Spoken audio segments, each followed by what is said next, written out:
They said weakness had no place in Iron Fang territory. They said an Omega like Kale Rowan deserved nothing but scraps and shadows.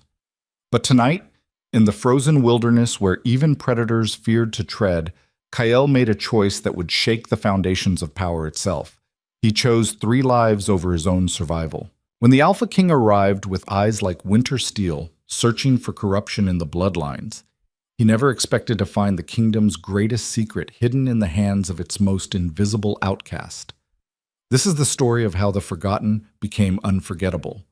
Stay until the end to see how one act of defiance sparked a revolution. Drop a like and comment which city you're watching from. The wind cut through Iron Fang territory like a blade forged in the frozen heart of the northern wastes.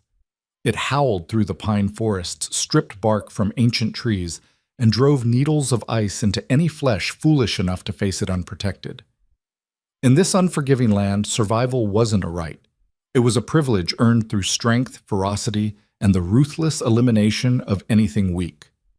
Kale Rowan had learned that lesson before he could walk. He pressed himself against the rough stone wall of the grain storage, his thin frame barely visible in the pre-dawn darkness. His breath came in shallow, controlled puffs, white ghosts that dissipated instantly in the savage cold. Around him, the pack settlement stirred with the brutal efficiency of a war machine preparing for another day of dominance. Wolves. All of them. Shifters whose blood carried the ancient magic of transformation, whose strength could shatter bone, whose loyalty to the pack hierarchy was absolute, all except Kyle. "Omega!" someone spat as they passed, the word carrying more venom than a serpent's bite. Kale didn't look up.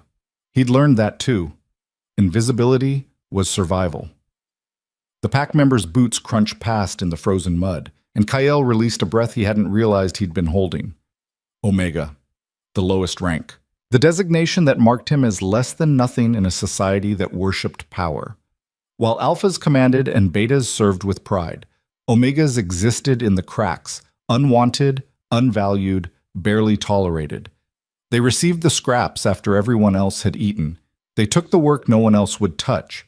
They endured the contempt, the casual cruelty, the absolute certainty that their lives held no worth. Kyle had spent 23 years drowning in that contempt. His fingers, numb despite the worn gloves he'd scavenged from a trash heap, worked at the storage lock. It wasn't really locked. The pack leaders didn't waste security on grain stores everyone knew better than to steal from. The punishment for theft was swift and final. Kyle had witnessed 2 executions in his lifetime, both for stealing food. The pack leader, Victor Irenfong, believed in making examples. The door creaked open, a sound that made Kyle's heart hammer against his ribs. He froze, counting heartbeats, listening for any change in the settlement's morning rhythm. Nothing. Just the distant clang of the blacksmith's early fire being stoked, the rough laughter of guards changing shifts, the eternal wind. Inside, the smell of grain and dried provisions enveloped him. Kyle's stomach cramped with hunger. He'd eaten nothing but thin broth and moldy bread for 3 days, but he ignored it. His hands moved with practiced efficiency, filling a small cloth sack with grain, dried meat scraps that had been deemed too gristly for the pack's main meals, and a half loaf of bread that bore the green tinge of age. This wasn't for him. He was out and moving before his conscience could wage its familiar war. The sack tucked inside his threadbare coat, Kyle slipped between buildings like smoke, using the paths he'd memorized over years of making himself scarce. The settlement sprawled across a valley floor, rough timber buildings arranged in concentric circles around the great hall where Victor held court. The outer rings housed the Omegas, the laborers, the expendables. Kyle's home was barely a shack, 4 walls and a roof that leaked when it rained. He didn't go there. Instead, he moved toward the tree line, where civilization bled into wilderness and the pack's iron control gave way to older, wilder rules. The forest began abruptly, as if the trees themselves wanted nothing to do with the settlement. Kyle glanced back once, a habit born of paranoia, and saw the smoke rising from morning fires, heard the first bell calling workers to their duties. He had perhaps an hour before his absence would be noted. An hour before someone would come looking for the Omega who was supposed to be hauling water from the frozen creek, or mucking out the stables, or performing whatever degrading task had been assigned to him that day. Kyle ran. The forest swallowed him whole.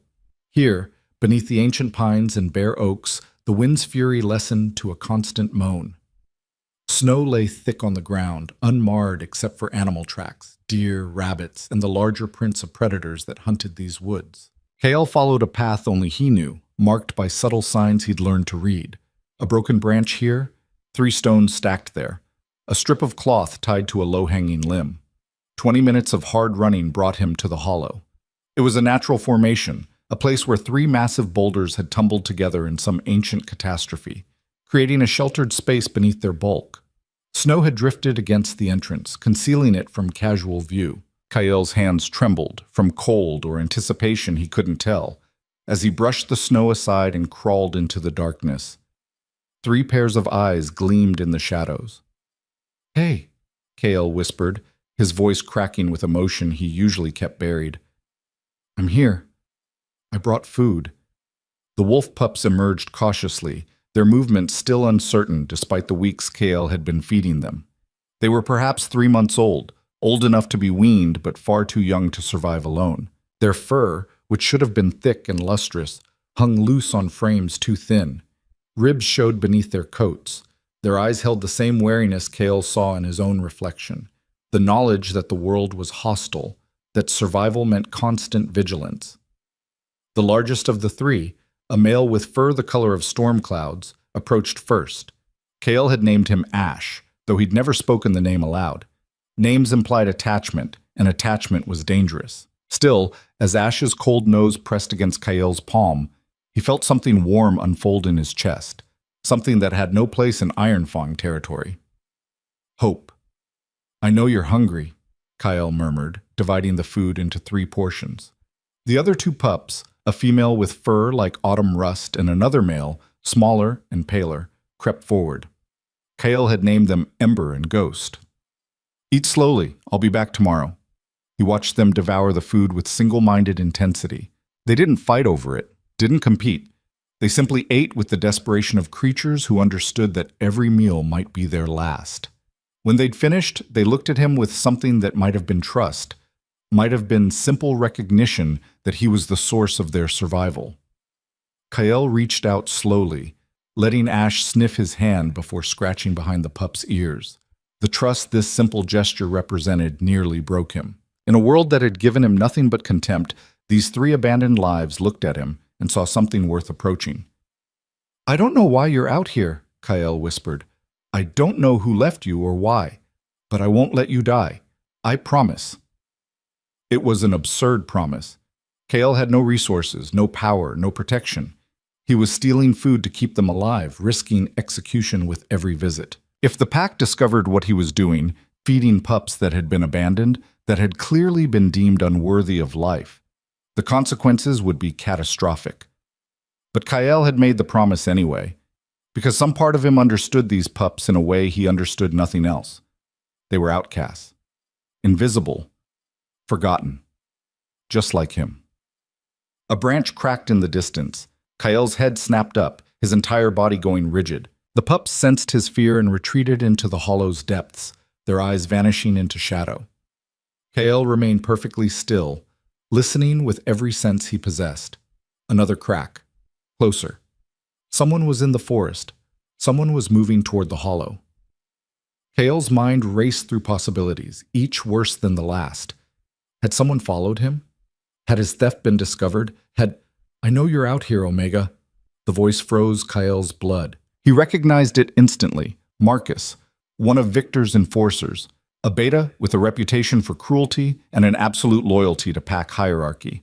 Marcus had been the one to break Kael's ribs 2 winters ago when Kael had accidentally bumped into him in the Great Hall. The beating had lasted until Kael couldn't breathe without pain. "Come out, little Omega," Marcus called, his voice carrying false warmth. "I just want to talk." Kael didn't move, couldn't move. His entire existence depended on invisibility, on avoiding notice, on never giving them a reason to focus their attention on him. If Marcus found him here, if Marcus discovered the pups, the footsteps came closer. Through the small gaps between the boulders, Kael could see Marcus's boots crunching through the snow, following Kael's tracks with the patience of a hunter who knows his prey is cornered. Victor's asking where you are, Marcus continued. Said you had work assigned. Said you disappeared before dawn. Now why would an Omega risk punishment just to run into the woods? A pause. Unless he's hiding something. Kale's hand moved slowly to the hunting knife he kept hidden in his boot.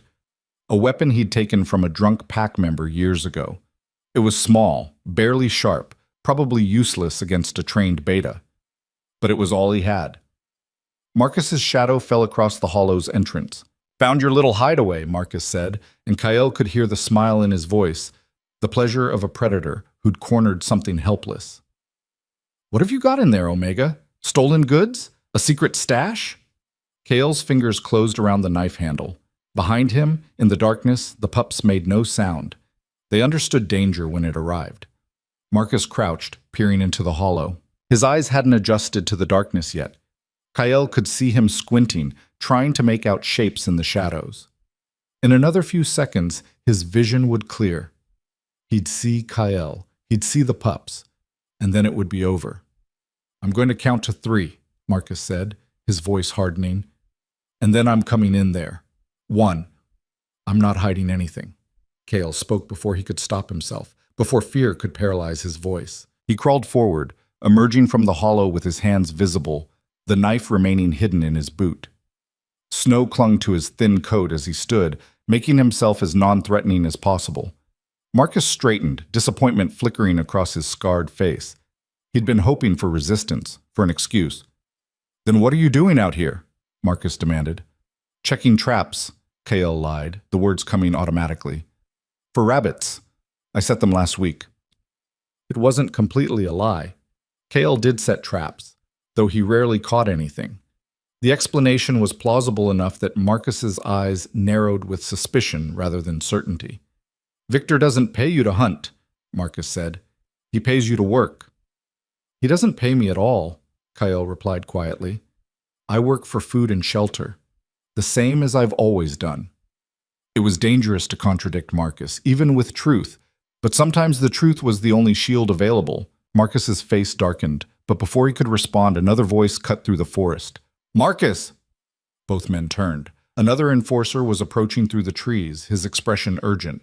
What? Marcus snapped. Victor wants all senior pack members at the Great Hall, now. The enforcer's eyes flicked to Kale with contempt, then back to Marcus. There's been an announcement. Marcus hesitated, clearly torn between continuing his interrogation and obeying the summons. Pack hierarchy won. It always did. This isn't finished, Marcus told Kale, pointing a thick finger at him. You get back to the settlement. You do your work. And if I catch you shirking again, I'll make sure Victor knows exactly how useless you are. He turned and strode away, the other enforcer falling into step beside him. Their voices faded into the wind, leaving Kyle alone in the sudden, ringing silence. For a long moment, Kyle didn't move. His legs felt like water. His hands shook so badly he had to clench them into fists. That had been close. Too close. Behind him, a soft whine emerged from the hollow. Kyle turned back, crouching at the entrance. Ash had poked his head out, his storm-gray eyes fixed on Kale with an expression that seemed almost concerned, as if the pup understood how much danger Kale had just been in. I'm fine, Kyle whispered, reaching out to stroke the pup's head. But I need to go. I'll come back tomorrow. I promise. He stood and ran, following a different path back to the settlement, his mind already working on explanations, excuses, ways to deflect attention. The forest blurred around him, but one thought remained crystal clear. He'd promised those pups he wouldn't let them die. And unlike every other promise the world had broken with him, he intended to keep this one, even if it killed him.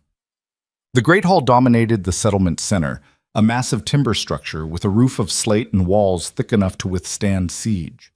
It was where Victor held court, where pack justice was dispensed, where the hierarchy was reinforced through ritual and brutality. By the time Kyle slipped back into the settlement, half the pack had gathered outside the hall's entrance. He joined the crowd's edge, making himself small, invisible. No one acknowledged him. Omegas weren't expected to attend pack gatherings unless specifically summoned for punishment or example. But something about the energy crackling through the crowd made Kyle stay. The pack members whispered among themselves, their voices carrying an unusual tension. Fear? Anticipation? Kyle couldn't tell. The hall's doors opened. Victor Ironfang emerged first, a massive alpha in his prime, his hair gray at the temples but his strength undiminished. He'd led the pack for 30 years through conquest, intimidation, and the ruthless elimination of rivals. His eyes swept the crowd with the casual arrogance of absolute power. Behind him came the pack's elite, enforcers like Marcus, the advisors, the strongest alphas and betas. They formed a semicircle at the hall's entrance, a wall of power that reminded everyone exactly where they stood in the hierarchy. And then, last to emerge, came someone Kyle had never seen before. The stranger moved with a predator's grace, his tall frame wrapped in a dark traveling cloak that seemed to absorb light. When he pushed back his hood, revealing features carved from granite and eyes the color of winter storms, the crowd's whispers died instantly. Kyle felt something primal twist in his gut, a recognition that came from some deep, instinctual place. This wasn't just another alpha. This was something more. Something that made every nerve in Kyle's body scream both danger and an inexplicable, impossible pull. Victor raised his hand and absolute silence fell. "The Alpha King honors us with his presence," Victor announced, his voice carrying across the gathering. "Lucien Draven has come to Ironfang territory on royal business. You will show him the respect his station demands." The Alpha King. The words rippled through the crowd like electricity. Kale's breath caught. He'd heard stories, of course. Everyone had. Lucy Draven, who'd unified the northern territories through force and cunning, who commanded the loyalty of a dozen packs, whose power was said to be unmatched even among alphas. Lucien's gaze swept the crowd, and for one impossible moment, his eyes met Kyle's. The world stopped. In that instant, Kale felt seen, truly seen, in a way he'd never experienced. Not with contempt, not with dismissal, but with an intensity that stripped away every defense, every carefully constructed wall of invisibility. Lucien's eyes narrowed slightly, as if he'd glimpsed something unexpected, something that didn't fit the obvious picture. Then the moment passed. Lucien looked away, his attention moving to Victor. "I'm here to investigate reports of corruption within your territory," Lucien said, his voice carrying absolute authority. "There have been irregularities, deaths that don't add up, bloodlines that have mysteriously ended. I intend to find the truth." Victor's smile didn't reach his eyes. "Of course, Your Majesty. Ironfang territory is an open book. We have nothing to hide." Liar, Kyle thought instantly. He didn't know what Victor was hiding, but he knew with absolute certainty that the pack leader was lying. You didn't survive as an invisible Omega without learning to read the subtle tells of power, the micro-expressions, the false confidence, the carefully controlled rage. Victor was afraid. "I'll be conducting interviews," Lucien continued, "starting with your senior pack members and working down the hierarchy. I expect full cooperation." "You'll have it," Victor assured him. As the crowd began to disperse, Kyle turned to slip away, but he felt it again, that pressure of being watched. He glanced back and found Lucien staring directly at him, those winter storm eyes fixed with unnerving focus. Kyle ran. He didn't stop until he reached the stables where his morning duties awaited. His hands trembled as he grabbed a shovel and began the mindless work of mucking stalls. But even as he worked, even as he tried to lose himself in the familiar rhythm of labor, he couldn't shake the memory of that gaze. The Alpha King had seen him, had truly, impossibly seen him, and Kyle had no idea what that meant. 3 days passed in a blur of tension and dread. The Alpha King's presence transformed the settlement. Lucien conducted interviews in the Great Hall, calling pack members one by one. Some emerged unscathed. Others looked shaken, their confidence stripped away by whatever questions Lucien had asked.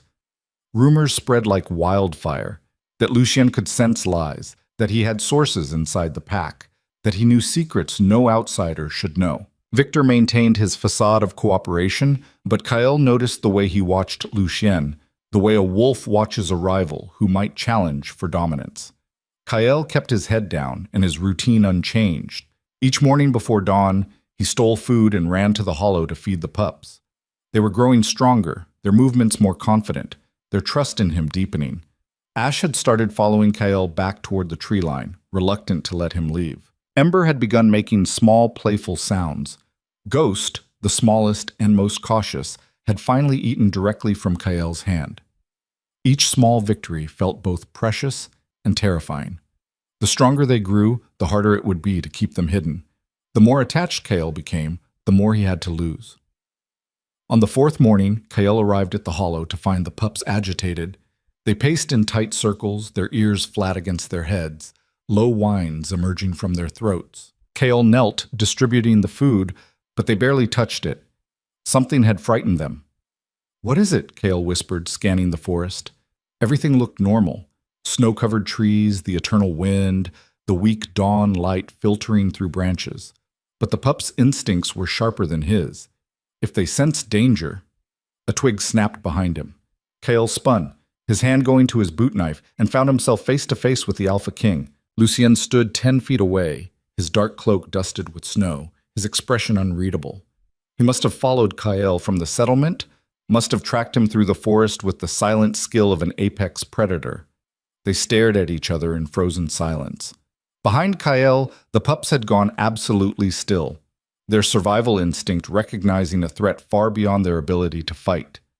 Kael's mind raced through possibilities, each ending in disaster. He could try to lie, to deflect, but looking into those winter storm eyes, he knew lies would be useless.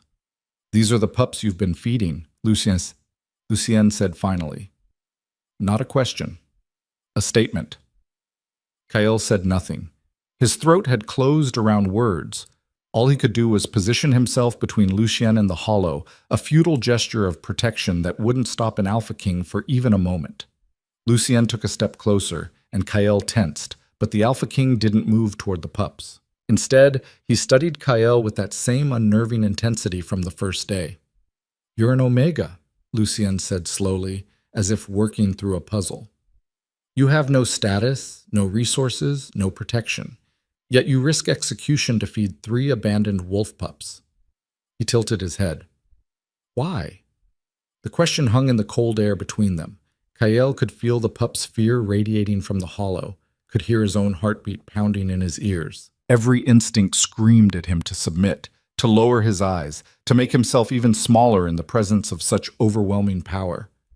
But something else rose up in him, something that had been growing since the first day he'd found the pups, since the first moment he'd chosen their lives over his own safety. Defiance.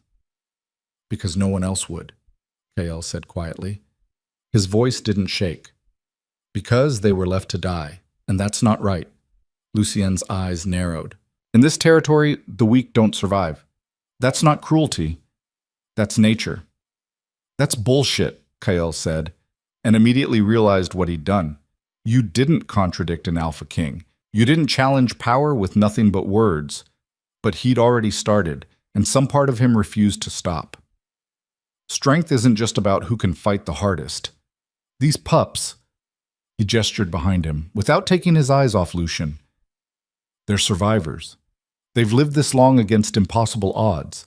That's strength too. Silence stretched between them, brittle as ice. Kael waited for the attack, for the punishment, for the end. Instead, Lucien did something unexpected. He smiled. It wasn't a kind smile.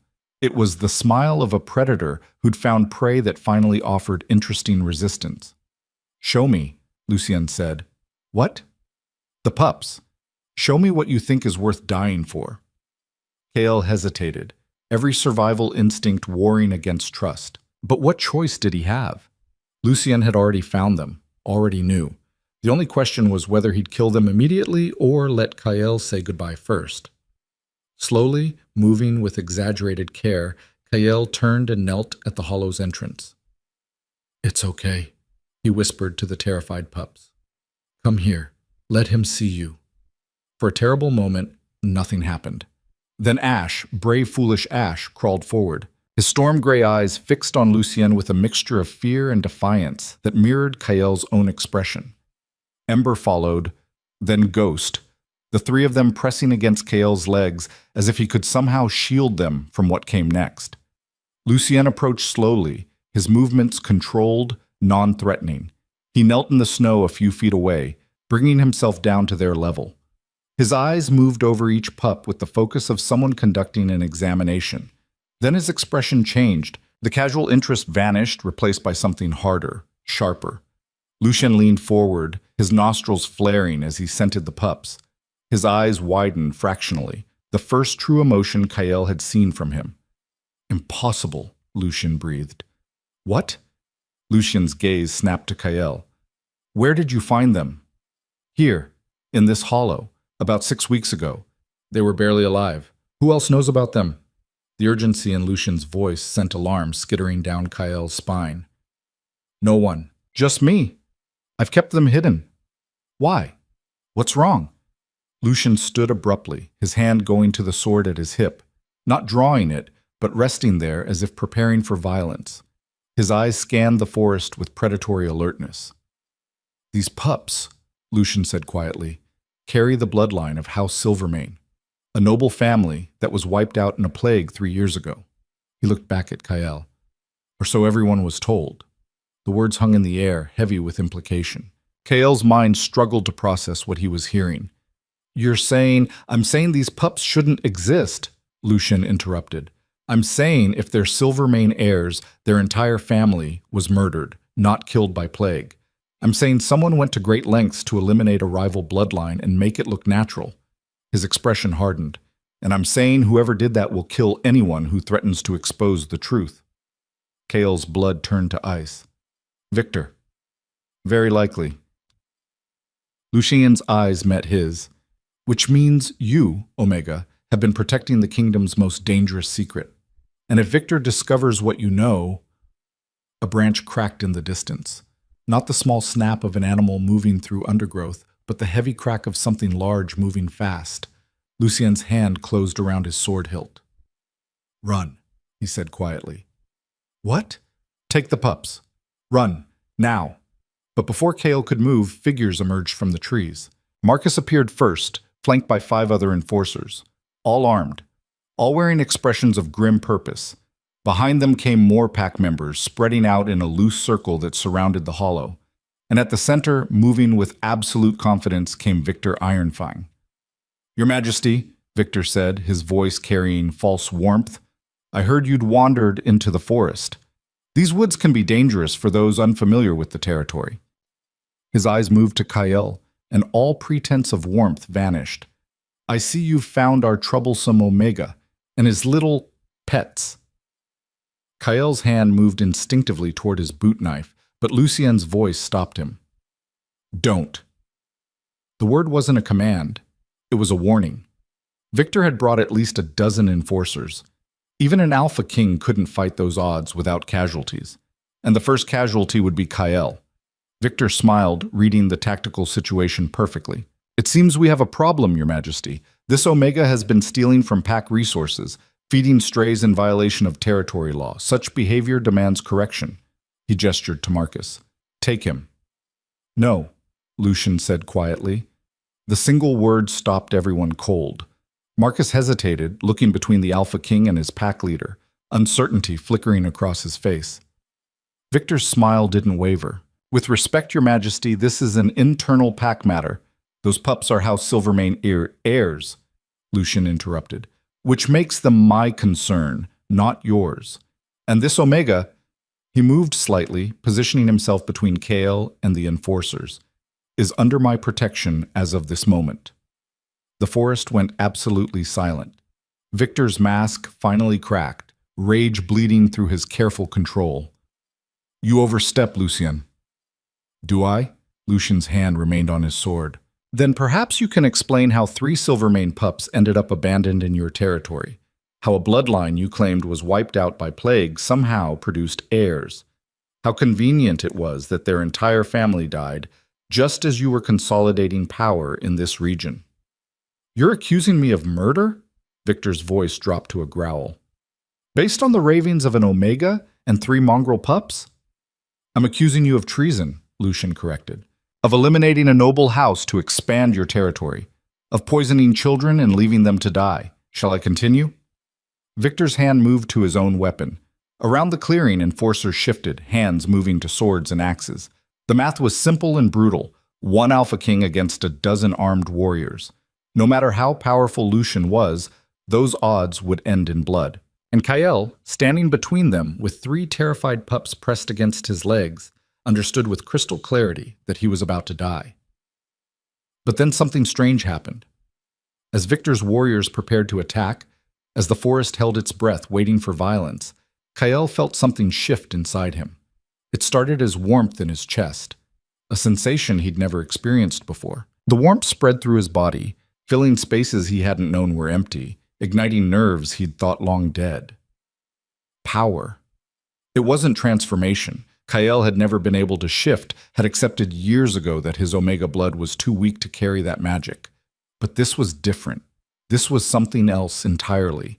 It flowed through him like liquid fire, demanding release, demanding recognition, demanding respect. "Stand down," Kael said. His voice came out different, deeper, resonant with authority that shouldn't exist in an Omega's throat. The command rippled outward like a physical force, and impossibly, miraculously, Victor's enforcers hesitated. Marcus actually took a step back, his eyes widening with confusion. Lucian turned to stare at Kael, his expression shifting through shock to recognition to something that might have been satisfaction. "Well," the Alpha King said quietly, "that explains quite a bit." The Victor's face had gone pale. "Impossible! He's an Omega! He can't—" "Can't what?" Kael interrupted, and the power in his voice grew stronger. He didn't understand what was happening, didn't understand where this strength came from, but he recognized truth when it poured through him. "Can't have royal blood? Can't carry power you tried to erase?" The words came from somewhere deep, somewhere ancient, as if his body remembered things his mind had forgotten. "You were supposed to die," Victor snarled, abandoning all pretense. "You and your entire cursed family. I made sure of it. Poison in the food, enough to kill everyone at that feast. And it did. Everyone died." He pointed at Kael with shaking fury. "You were dead. I saw your body burned with the others." Kael's world tilted. Memories he didn't know he had surfaced like drowning swimmers finding air. A feast, laughter, his mother's face, the sudden sickness, the screaming, the pain, and then nothing. Just waking in darkness, alone, forgotten, rebuilt as someone else entirely. "Silvermane," Kael whispered. The name fit like a key in a lock he'd never known existed. "My family was Silvermane." "Your family was weak," Victor spat. "They stood in the way of progress, of strength. I did what needed to be done." "You committed treason," Lucian said coldly. "You murdered nobles under your protection. You destroyed a bloodline to expand your power. And now—" His sword cleared its sheath in a movement too fast to follow. "You'll answer for it." Victor's laugh was bitter. "You think you can take us all? You're good, Draven, but you're not that good." He raised his hand, preparing to signal the attack. "Kill them, all of them. The King, the Omega, the Pups. Leave nothing that could challenge." Kael moved. He didn't think, didn't plan. He simply acted on instinct older than memory. The power that had been building inside him erupted outward, not as violence, but as pure, undiluted presence. It crashed over the clearing like a tidal wave, and Victor's enforcers stumbled backward as if physically struck. In that moment of chaos, Lucian moved. The Alpha King's sword became a silver blur. He covered the distance to Victor in 2 strides, blade singing through cold air. Victor managed to draw his own weapon, managed to bring it up in defense, but he was off balance, disrupted by whatever force Kael had unleashed. Their swords met with a clang that echoed through the forest. Victor was powerful, experienced, fighting for his life. But Lucien fought with the cold precision of justice delivered, and he was relentless. The battle lasted less than a minute. Lucien's blade found its mark. Not a killing blow, but a deep cut across Victor's sword arm that sent his weapon flying. Victor fell to one knee, his face contorted with rage and fear. "It's over," Lucian said quietly. Victor looked up, his eyes burning with hatred. "This changes nothing. The pack will never follow an Omega, even one with cursed Silvermane blood. They'll tear him apart the moment you leave." "Then I won't leave," Lucian replied. He turned to the assembled enforcers, his voice carrying absolute authority. Victor Ironfang is charged with treason and the murder of House Silvermane. He will be taken to the capital for trial and execution. Any who stand with him will share his fate. His eyes swept the crowd. Choose wisely. One by one, weapons lowered. One by one, enforcers stepped back, distancing themselves from their fallen leader. Pack loyalty was strong, but it didn't extend to dying for a traitor. Marcus was the last to lower his blade. His eyes met Kael's across the clearing, and for the first time there was no contempt in that gaze. Just uncertainty. Just the dawning recognition that the world had shifted beneath their feet. Kael stood frozen, the pups pressed against his legs, his entire body shaking with exhaustion. The power that had filled him moments ago had drained away, leaving him hollow and weak. He would have fallen if Ash hadn't pressed harder against him, solid and warm and real. Lucien sheathed his sword and walked toward Kael. When he reached him, the Alpha King did something that would be talked about in Ironfang territory for generations. He knelt. Kael Silvermane, Lucien said formally, last surviving heir of a noble house, you have shown courage beyond measure and protected those who could not protect themselves. I pledge the crown's protection to you and to these heirs you've safeguarded. Kael's throat closed around words. Tears he'd held back for 23 years burned behind his eyes. I don't understand. How am I alive? How did I survive the poison? I don't know, Lucien admitted. But we'll find out. Together. He stood, offering his hand. Come. We have much to do. A pact to stabilize, a traitor to sentence, a future to build. Kael looked at that offered hand, the Alpha King's hand, extended to an Omega who'd been invisible, forgotten, erased. He took it.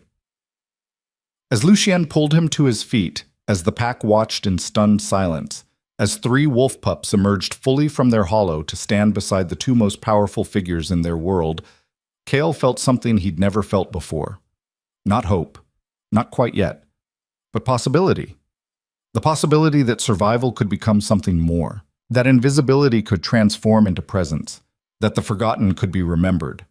And as the sun rose fully over Ironfang territory, painting snow and pine in shades of gold, Kael Rowan, Kael Silvermane, took his first step into a future he'd never imagined. A future where 3 abandoned pups and 1 invisible Omega would reshape the meaning of power itself. The walk back to the settlement felt like marching toward execution. Kael moved in a daze, the 3 pups pressed close to his legs, their warmth the only thing keeping him grounded in reality. Lucien walked beside him, one hand resting casually on his sword hilt, a gesture that looked relaxed but fooled no one. Behind them, Victor stumbled forward with his hands bound, flanked by 2 of Lucien's personal guards, who had emerged from the forest at their king's signal. The rest of the pack followed at a distance, their whispers carrying on the wind like the hiss of serpents. Marcus kept pace with the main group, his eyes never leaving Kael. The enforcer's expression had shifted from contempt to something far more dangerous, uncertainty mixed with calculation. Kael recognized that look. He'd seen it on the faces of pack members who were reassessing their allegiances, weighing survival against loyalty. The settlement appeared through the trees and Kael's stomach twisted. Every step closer felt like walking deeper into a trap. The news would spread fast. Victor arrested, an Omega revealed his nobility, the entire pack hierarchy thrown into chaos. By nightfall, everyone would know. And not everyone would accept what had happened in that forest clearing. Keep walking, Lucien said quietly, sensing Kael's hesitation. Show no fear. They're watching to see if you'll break. I'm not noble, Kael whispered back. I don't know how to be what you're saying I am. You've survived 23 years in a pack that wanted you dead. You've protected 3 lives at the cost of your own safety. You've faced down a corrupt alpha with nothing but courage. Lucien glanced at him, those winter storm eyes sharp with assessment. You're more noble than half the titled fools I deal with at court. The words should have been comforting. They weren't. They were a weight settling on Kael's shoulders. Expectations he had no idea how to meet.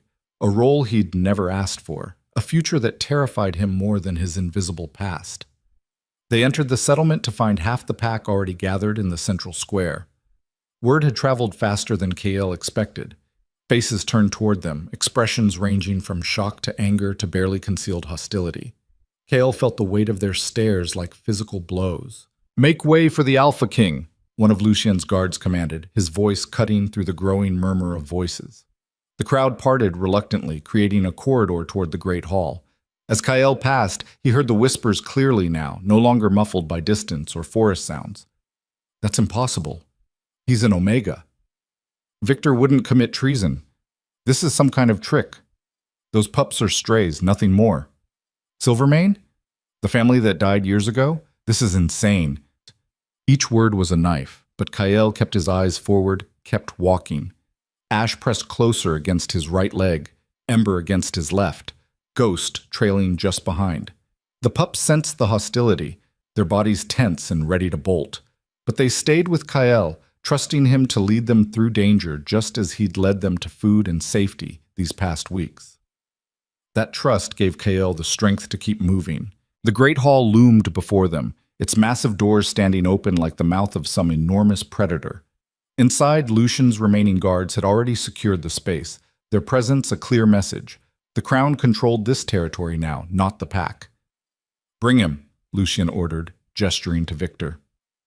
The fallen pack leader was hauled forward and forced to his knees in the center of the hall. Blood still seeped from the wound on his arm, staining the wooden floor. His face was pale with pain and rage, but his eyes held a dangerous cunning that made Kyle's instincts scream warnings. Lucien positioned himself before Victor, his posture radiating authority. Kale stood to the side with the pups, wanting nothing more than to disappear into the shadows where he'd spent his entire life. But Lucien had placed him in full view, a deliberate choice that made every pack member filing into the hall stare. "Witnesses," Lucien announced as the hall filled. "This proceeding requires witnesses. Let it be known that on this day, Victor Ironfang stands accused of treason against the Crown, conspiracy to murder nobles under his protection, and the attempted genocide of House Silvermane." His voice carried to every corner of the hall. "The penalty for such crimes is death." A ripple of shock moved through the assembled pack. Some looked satisfied. Victor had ruled through fear, and fear bred secret resentments. But others looked angry, their loyalty to their pack leader stronger than their fear of the Crown. "I demand trial by combat," Victor said suddenly, his voice stronger than his wounded condition suggested. "As is my right, under ancient law." Lucien's expression didn't change. "Denied. You'll have a trial before the Crown's justice in the capital." "The law is clear," Victor interrupted. "Any alpha accused of capital crimes may demand combat to prove his innocence before the ancestors." He looked around the hall, his eyes sharp with calculation. Unless the Alpha King fears ancient tradition? It was a clever trap. Lucien could refuse, but doing so would make him look weak, afraid, unwilling to honor the old ways. In territories like Ironfang, where tradition was sacred, such perception could undermine the Crown's authority. Lucien's jaw tightened. "Very well. Trial by combat. Trial by coup. You may choose a champion to fight in your stead, as your injury prevents—" "I choose myself," Victor said, climbing to his feet despite his bound hands. "Unbind me. Give me a weapon. Let's settle this the way our ancestors intended, with blood and honor." "You'll die," Lucien said flatly. "Perhaps." Victor's smile was cold. "Or perhaps the ancestors will prove me right. Either way, the pack will accept the outcome. Can you say the same about dragging me to your capital for some political show trial?" Silence filled the hall. Kale could feel the pack's attention shifting, weighing Victor's words. The bastard was right. A combat trial would be accepted in a way a distant execution never would. These were wolves who respected strength above all else. They would honor the result of combat, even if they despised the victor. "I accept your challenge," Lucien said after a long pause. He gestured to his guards. "Unbind him. Give him a sword." As Victor's bonds fell away, as someone pressed a blade into his hands, Kyle felt cold dread settle in his gut. Victor was wounded, yes, but he was also desperate. Desperate men fought without restraint, without concern for their own survival. They became purely dangerous. The hall's center was cleared. Pack members pressed against the walls, forming a rough circle around the two alphas. Someone brought Lucien a practice sword, lighter than his personal blade but sharp enough to kill. The Alpha King tested its weight with a few experimental swings, his movements fluid and controlled. Victor rolled his injured shoulder, his face contorting with pain, but when he raised his sword, his grip was steady. "Before we begin," he said loudly, "I want the pack to understand what this is really about." His eyes found Kael. "That creature claims to be Silvermane, claims my careful leadership was somehow treason, but I've ruled this territory for 30 years. I've kept us strong, kept us pure. And this," he gestured at Kael with his sword, "this weak Omega who can't even shift, who skulks in shadows and steals food, this is what you're supposed to believe is noble?" Murmurs of agreement rippled through the crowd. Kael felt their eyes on him, felt their doubt like acid on skin. "I've seen him hauling shit from the stables," someone called out. "Seen him eating scraps. If that's noble blood, I'm the moon goddess." Laughter, harsh and bitter, echoed through the hall. "Enough," Lucian said coldly. "This is trial by combat, not political theater. Fight or yield, Victor. Those are your options." "I'll fight," Victor snarled. "And when I win, when I prove the ancestors favor me, we're going to have a long conversation about Omegas who tell lies and kings who believe them." The two alphas began to circle each other, their blades catching torchlight. Kael wanted to look away but couldn't. The pups pressed against his legs, their bodies trembling with tension they didn't fully understand. Ash growled low in his throat, a sound that would have been threatening if it came from a full-grown wolf instead of a pup. Lucien struck first, a testing blow that Victor parried easily despite his injury. They exchanged several more strikes, the ring of steel on steel filling the hall.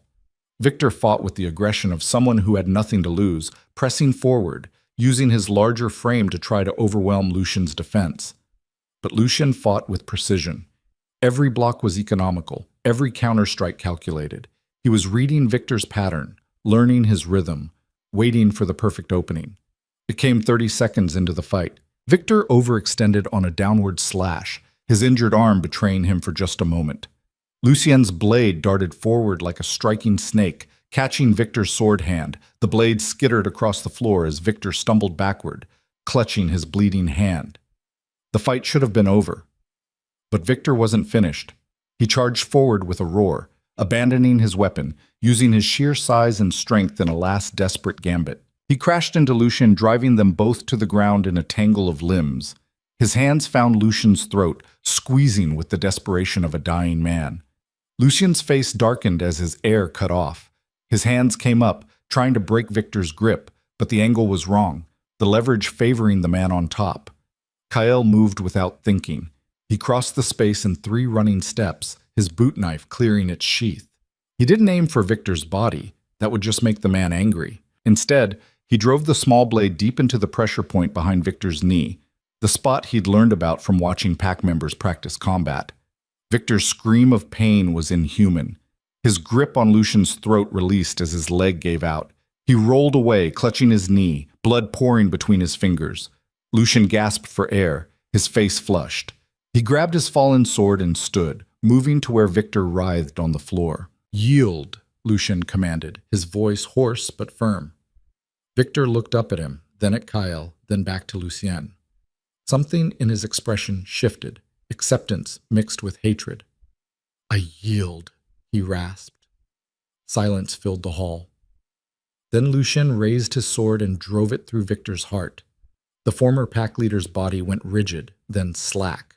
Blood pooled beneath him, spreading across the wooden floor in a dark stain that seemed to absorb light. Lucien withdrew his blade and cleaned it on Victor's shirt before sheathing it.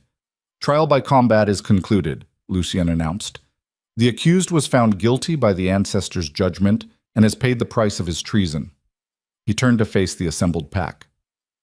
"Victor Ironfang is dead. His corruption died with him. This territory will be reorganized under new leadership, accountable to the crown and to the laws that protect all bloodlines, noble and common alike." The pack members stared in shock. Some looked satisfied. Others looked lost. Their entire understanding of the world shattered in the space of minutes. Marcus stepped forward and Kael tensed, but the enforcer's expression was neutral, carefully controlled. "Who leads Ironfang now?" he asked. "The pack needs a leader." The pack needs stability, Lucien corrected, which is why I'm appointing a temporary regent until proper leadership can be established. He turned, and Kael's stomach dropped as he realized who Lucien was looking at. Kael Silvermane will oversee day-to-day operations under Crown supervision. His decisions will carry my authority. The hall erupted. An Omega can't lead. This is madness. He has no experience, no strength, no right. Kael stood frozen, the knife still in his hand, Victor's blood on the blade. The pups pressed closer, sensing his panic. This was insane. He couldn't lead a pack. He could barely survive in one. Are you trying to destroy us? Marcus demanded, his voice cutting through the chaos. He's not qualified. He's not what? Lucian's voice was deadly quiet, and the hall fell silent again. Not strong. He protected 3 lives for weeks with nothing but courage and resourcefulness. Not brave? He stood between me and Victor's forces when any rational person would have run. Not worthy? He survived in a pack that wanted him dead for 23 years. Lucian's eyes swept the crowd. Most of you wouldn't last 23 days in his position. But he can't shift, someone protested. A leader needs to make decisions that benefit the pack over personal power, Lucien interrupted. Victor could shift. Victor was a proper alpha. And Victor poisoned children and left them to die. So perhaps we need a different definition of qualified. The logic was sound, but Kael could see it wasn't landing. The pack members' expressions remained skeptical, resistant. They'd accepted Victor's death because trial by combat was sacred, but accepting an Omega as their leader? That violated every instinct, every tradition, every belief they'd been raised with. I won't do it, Kael said quietly. Every eye turned to him. I appreciate what you're trying to do, Kael continued, looking at Lucien. But they're right. I'm not qualified. I don't know how to lead. You don't have a choice, Lucien said, and there was no warmth in his voice now, only authority. You're Silvermane, the last of your line. These pups, he gestured to Ash, Ember, and Ghost, are also Silvermane. That makes you responsible for restoring your house's honor and ensuring its future. You don't get to hide anymore. The words hit like physical blows. Kael wanted to argue, wanted to explain that he'd never asked to be found, never wanted to be nobility, never sought anything but survival. But looking at the 3 pups pressed against his legs, looking at their trust and their fear and their complete dependence on him, he understood something fundamental. He'd stopped having choices the moment he decided to feed them, the moment he prioritized their lives over his safety, the moment he stood between them and violence. That was what nobility meant, not titles or bloodlines, but the willingness to sacrifice for those who depended on you. Fine, Kael said, his voice steadier than he felt. I'll do it, but on one condition. Lucien raised an eyebrow. You're in no position to negotiate conditions. I'll do it if you stay, Kael countered.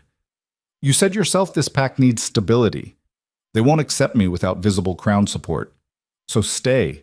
Help me figure this out. And when the territory is stable, when leadership can be properly transferred, then you can leave. It was a bold demand to make of an alpha king. Lucien had responsibilities across multiple territories, political concerns that extended far beyond one frontier pack.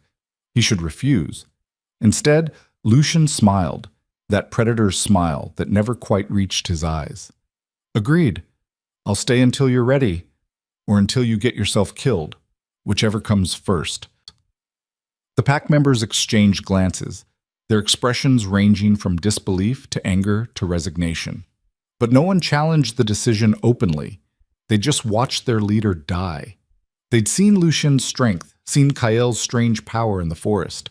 Open rebellion would be suicide. But Kael could read the room well enough to know that compliance wasn't acceptance. They would follow orders because they had no choice. They would work because survival demanded it. But they would resist, undermine, and wait for any opportunity to prove that an Omega couldn't lead. Dismissed, Lucien ordered. Return to your duties. We'll convene tomorrow to discuss territory reorganization. The pack filed out slowly, their murmurs filling the hall like the buzz of angry insects. Marcus was the last to leave, his eyes meeting Kael's across Victor's corpse. You saved the king's life, Marcus said quietly. That was brave, maybe even admirable. He paused. But it doesn't make you a leader. And this pack? We eat weakness. You're going to have to be stronger than you've ever been. Because the moment you show vulnerability, the moment you make a mistake. He didn't finish the sentence. He didn't need to. Then he was gone, leaving Kael alone with Lucien, 3 wolf pups, and a dead body. Well, Lucien said after a moment, that went about as well as expected. They hate me, Kael said flatly. They fear you. That's different. Hate can be overcome. Fear can be useful. Lucien moved toward the hall's side entrance. Come, we need to secure quarters and figure out what other secrets Victor was hiding. The conspiracy to eliminate Silvermane involved more than just him. Kael followed, the pups trailing behind. His legs felt like water. His hands trembled with delayed shock. He'd just helped kill Victor. He'd been named temporary leader of a pack that despised him. His entire world had been turned inside out in the span of hours. And somewhere deep inside, beneath the fear and shock and overwhelming sense of inadequacy, a small voice whispered a truth Kael didn't want to acknowledge. This was just the beginning. The quarters Lucien's guards secured were Victor's former chambers, a suite of rooms that overlooked the settlement's central square. It felt wrong to occupy the dead man's space, but Lucien insisted. Symbolism matters, the Alpha King explained as his guards searched the rooms for hidden weapons or escape routes. The pack needs to see you occupying the leadership position, literally. Kael stood in the main chamber feeling small and out of place. The room was dominated by a massive bed covered in furs, a desk piled with territory documents, and weapons mounted on every wall. This was a space designed for power, for dominance. It fit Kael about as well as iron chains fit silk. The pups, at least, seemed unconcerned with symbolism. Ash immediately began exploring, his nose investigating every corner. Ember found a spot near the fireplace and curled up. Ghost stayed pressed against Kael's leg, his pale eyes watching the door with perpetual wariness. Found something? One of the guards announced. He was crouched near the desk, examining what looked like a hidden compartment. Documents. Correspondence. Some of it's in code. Lucien crossed the room in 3 strides. He pulled out several papers, his eyes scanning quickly. His expression darkened with each page. What is it? Kael asked. Proof, Lucien said quietly. Victor didn't act alone. He had support from at least 3 other pack leaders in neighboring territories. They saw House Silvermane as a threat to their expansion plans. He looked up, his winter storm eyes sharp. This goes deeper than I thought. If we just executed Victor and left, these other conspirators would have moved against you within weeks. Kael felt ice settle in his stomach. Against me? I'm nobody. I don't threaten anyone. You're Silvermane, Lucien corrected. And now you're visible. You're a symbol of what they tried to destroy. As long as you live, as long as those pups live, the conspiracy isn't complete. They have to eliminate you to be safe. Then let them think I died with Victor, Kael said desperately. Let me disappear. Take the pups somewhere safe and what? Lucien's voice was harsh. Spend your life running, hiding, letting the people who murdered your family win? He moved closer, his intensity almost physical. You survived for a reason. Those pups survived for a reason. You don't get to waste that by choosing cowardice now. It's not cowardice to want to live. It is when others are depending on you. The words hung between them, sharp as blades.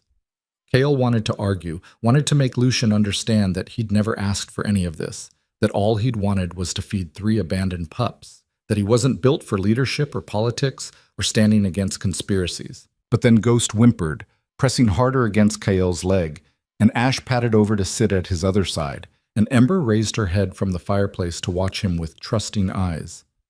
3 lives. 3 survivors who'd been left to die. 3 creatures who looked at Kael and saw safety. He couldn't abandon them, couldn't abandon what they represented. What do I do? Kael asked quietly, hating how lost his voice sounded. Lucien's expression softened fractionally. First, we identify Victor's co-conspirators. Then we bring them to justice before they can move against you. And while we're doing that, he gestured to the room full of documents. You learn. You study these territory records, understand how this pack operates, figure out where Victor's corruption runs deepest. You become what they think you can't be. And if I fail, then we all die, Lucian said bluntly. But I don't think you'll fail. I saw what you did in that clearing, that power, whatever it was, that came from you. You have something none of them expect. Use it. Cale wanted to explain that he had no idea what that power was, that it had felt as alien as it had natural, that he couldn't control or summon it at will. But Lucian was already moving to the door, already issuing orders to guards about securing the perimeter and investigating Victor's associates. Kyle was left alone with the pups and a room full of a dead man's secrets. He spent the next several hours trying to make sense of Victor's documents. The papers were a maze of territorial agreements, resource allocations, and coded correspondence that made Kyle's head spin. He'd never been taught to read formal documents, had learned his letters from scraps of text he'd found in trash heaps. This was beyond his limited education. But he tried. Because what else could he do? Night fell, bringing with it a bone-deep exhaustion that made every movement feel like wading through mud. Cale fed the pups from provisions the guards had brought, then collapsed onto Victor's massive bed, fully clothed. The pups joined him immediately. Ash at his right side, Ember at his left, Ghost curled against his chest. Their warmth, their trust, their simple presence was the only thing keeping Kyle from complete panic. He'd just started to drift towards sleep when a knock sounded at the door. Kyle sat up instantly, his hand moving toward the boot knife that had become his constant companion. "Who is it?" "Marcus." The enforcer's voice sent alarm shooting through Kyle's exhausted mind. He considered not answering, but that would show weakness, and weakness, as Marcus had made clear, would be fatal. "Come in," Kyle called. Marcus entered, closing the door behind him. He wore no weapons, his hands visible and empty, a gesture of non-hostility that didn't make Kyle feel any safer. The enforcer's eyes swept the room, taking in Kyle surrounded by pups, the scattered documents, the obvious signs of someone completely out of their depth. "Can't sleep?" Marcus asked. "What do you want?" Kale countered, not answering the question. Marcus pulled a chair from the desk and sat, his movements deliberate and unthreatening. "To talk. Off the record. No guards listening, no Alpha King present, just two pack members having a conversation." "We're not equals," Kyle said flatly. "You made that clear every day for years." "True." Marcus's expression was unreadable. "I treated you like shit, made your life harder than it needed to be. Followed Victor's example because that's what you did in this pack. You followed the Alpha's lead, or you became the next target." He paused. "But Victor's dead now, and I'm trying to figure out if following you is going to get me killed." The honesty was unexpected. Kale studied Marcus's face, looking for the trick, the trap, the hidden cruelty. But the enforcer just looked tired and uncertain. "Why would following me get you killed?" Kale asked. "Because half the pack thinks you're a fraud," Marcus said bluntly. "They think Lucian is using you for some political game. They think the moment the Alpha King leaves, they can eliminate you and return to proper leadership." He leaned forward. "But the other half? They're scared. They saw what you did in that clearing. They saw power that shouldn't exist in an Omega. They're wondering if maybe, just maybe, you're something different." "Which half are you?" Kyle asked quietly.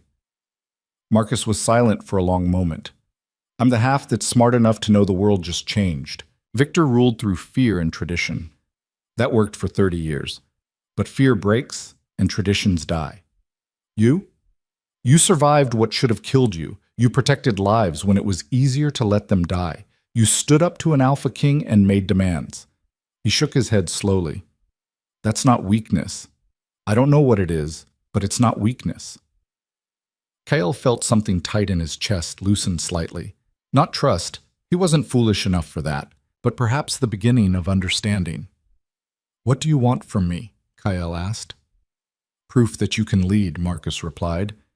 "Give me a reason to bet my life on you. Show the pack that you're more than Lucien's political puppet. Make a decision, a real one, that matters, and make it stick." He stood. "Do that, and I'll stand with you. Fail, and I'll step aside and let whatever happens happen." He moved toward the door, then paused. Victor kept a journal, hidden in the desk's false bottom, left side. It names names, Everyone involved in the conspiracy, everyone he paid off, everyone who helped him. Marcus glanced back. Might want to read it before Lucy Xian finds it. Some of those names, they're people you'll need if you want to survive. Exposing them all might feel righteous, but it'll also leave you with no allies. Then he was gone, leaving Kael with a choice that felt impossible. Kael crossed to the desk and found the false bottom exactly where Marcus said it would be. Inside was a leather-bound journal filled with Victor's neat handwriting. Page after page of conspiracy, corruption, bribes, and murder. Names Kael recognized, pack members he'd seen every day, people who'd treated him with contempt, but who Victor had controlled through blackmail and fear. Lucien would want this journal, would use it to root out every trace of corruption, to bring everyone to justice. But Marcus was right. Exposing everyone named here would leave Kael completely isolated. These weren't just conspirators.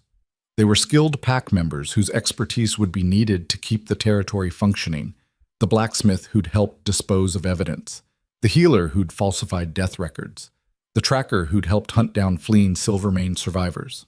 All guilty, all potentially useful. Kael sat at the desk, the journal open before him, and made his first real decision as temporary pack leader. He tore out 3 pages, the ones that named the pack members who'd been coerced rather than willing participants, who Victor had controlled through threats to their families. These people had committed crimes, yes, but they'd done so to protect loved ones. That was different than Victor's willing collaborators. The rest of the journal he left intact for Lucien. It was a compromise. It was probably wrong by any objective measure of justice, but it was also practical, strategic, and gave him potential allies among people who would otherwise see him as a threat. It was leadership.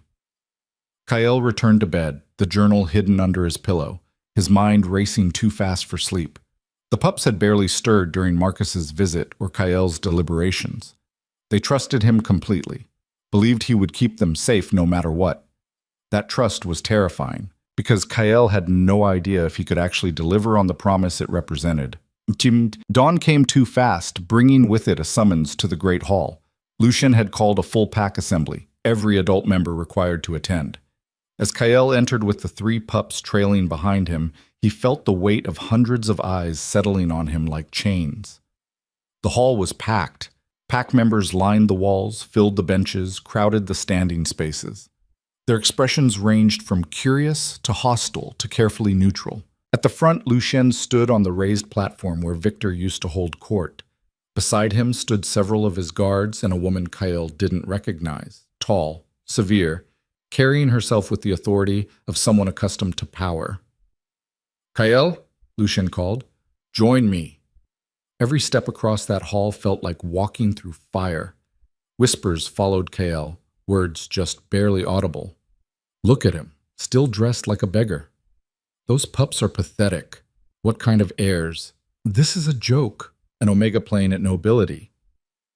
Kael kept his eyes forward, kept walking. The pups pressed close, their presence a small comfort in an ocean of hostility. When he reached the platform, Lucien gestured for him to stand beside him, a position of honor that made the whispers grow louder. "Silence," Lucien commanded, and the hall fell quiet. "I've called this assembly to address the territory's immediate future. As you know, Victor Ironfang was found guilty of treason and executed according to ancient law. His death leaves a power vacuum that must be filled." "You appointed the Omega," someone called from the crowd. "We didn't agree to that." "Your agreement wasn't required," Lucien said coldly. "But your compliance is." Kael Silvermane acts with crown authority. His orders carry my weight. Anyone who challenges him challenges me. He let that sink in. However, I understand that trust must be earned, which is why today we'll be addressing one of Victor's most significant failures, and Kael will be leading the solution. Kael's stomach dropped. This wasn't what they'd discussed. Lucien hadn't mentioned any public test or challenge. The woman beside Lucien stepped forward. "I am Magistrate Helena Frost, appointed by the Crown to investigate territorial corruption. My examination of Victor's records has uncovered something disturbing." She held up a thick folder. "For the past 5 years, this pack has been systematically underreporting its resource yields to the Crown. Grain, timber, and ore all taxed at levels far below what was actually produced. Murmurs of unease rippled through the crowd. Victor kept 2 sets of books, Helena continued. The official records he submitted to the Crown and the real numbers. The difference, approximately 30% of total production, he kept for himself and his inner circle. She looked directly at the assembled pack. That's theft from the Crown. It's also theft from you. That surplus should have been distributed among all pack members or used for territory improvements. Instead, it enriched a few while the rest of you struggled. The murmurs grew louder, angrier. Kale could see the shift happening, pack members realizing they'd been cheated, that their hardships had been manufactured to benefit Victor's greed. The Crown demands repayment, Lucian said. 30% of 5 years' production, plus penalties. It's a debt that would cripple this territory for a generation. He paused, letting the magnitude sink in. Unless we find an alternative solution. Every eye turned to Kael. There's a way to satisfy the debt without destroying the territory, Lucien continued. But it requires making difficult decisions, accepting short-term hardship for long-term stability. And I'm putting Kael in charge of implementing it. He looked at Kael. You have the floor. Panic seized Kael's throat. He had no idea what Lucien was talking about. No plan, no solution. This was a setup, a test designed to prove Kael couldn't lead, couldn't make the hard choices required of someone in power. But as Kael looked at the assembled pack, as he saw their fear and anger and desperation, something clicked in his mind.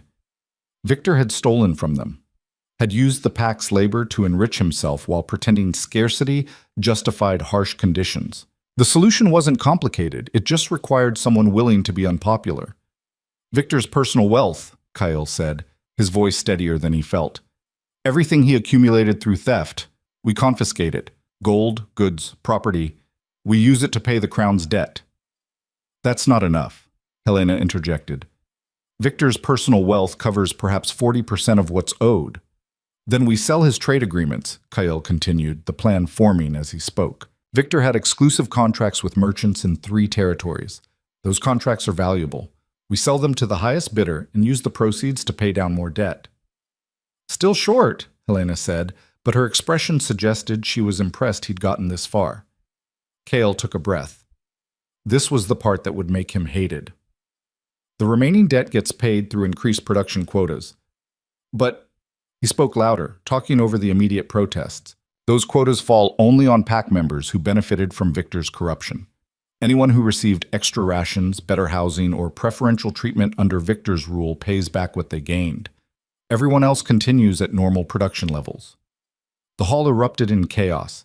Some pack members shouted approval, those who'd been at the bottom of Victor's hierarchy, who'd received nothing extra. But others roared their anger, Victor's favorites, who'd profited from corruption and now faced consequences. You can't punish us for following our alpha's orders, someone shouted. I'm not punishing anyone, Kael shot back. I'm asking those who benefited from theft to repay what they gained.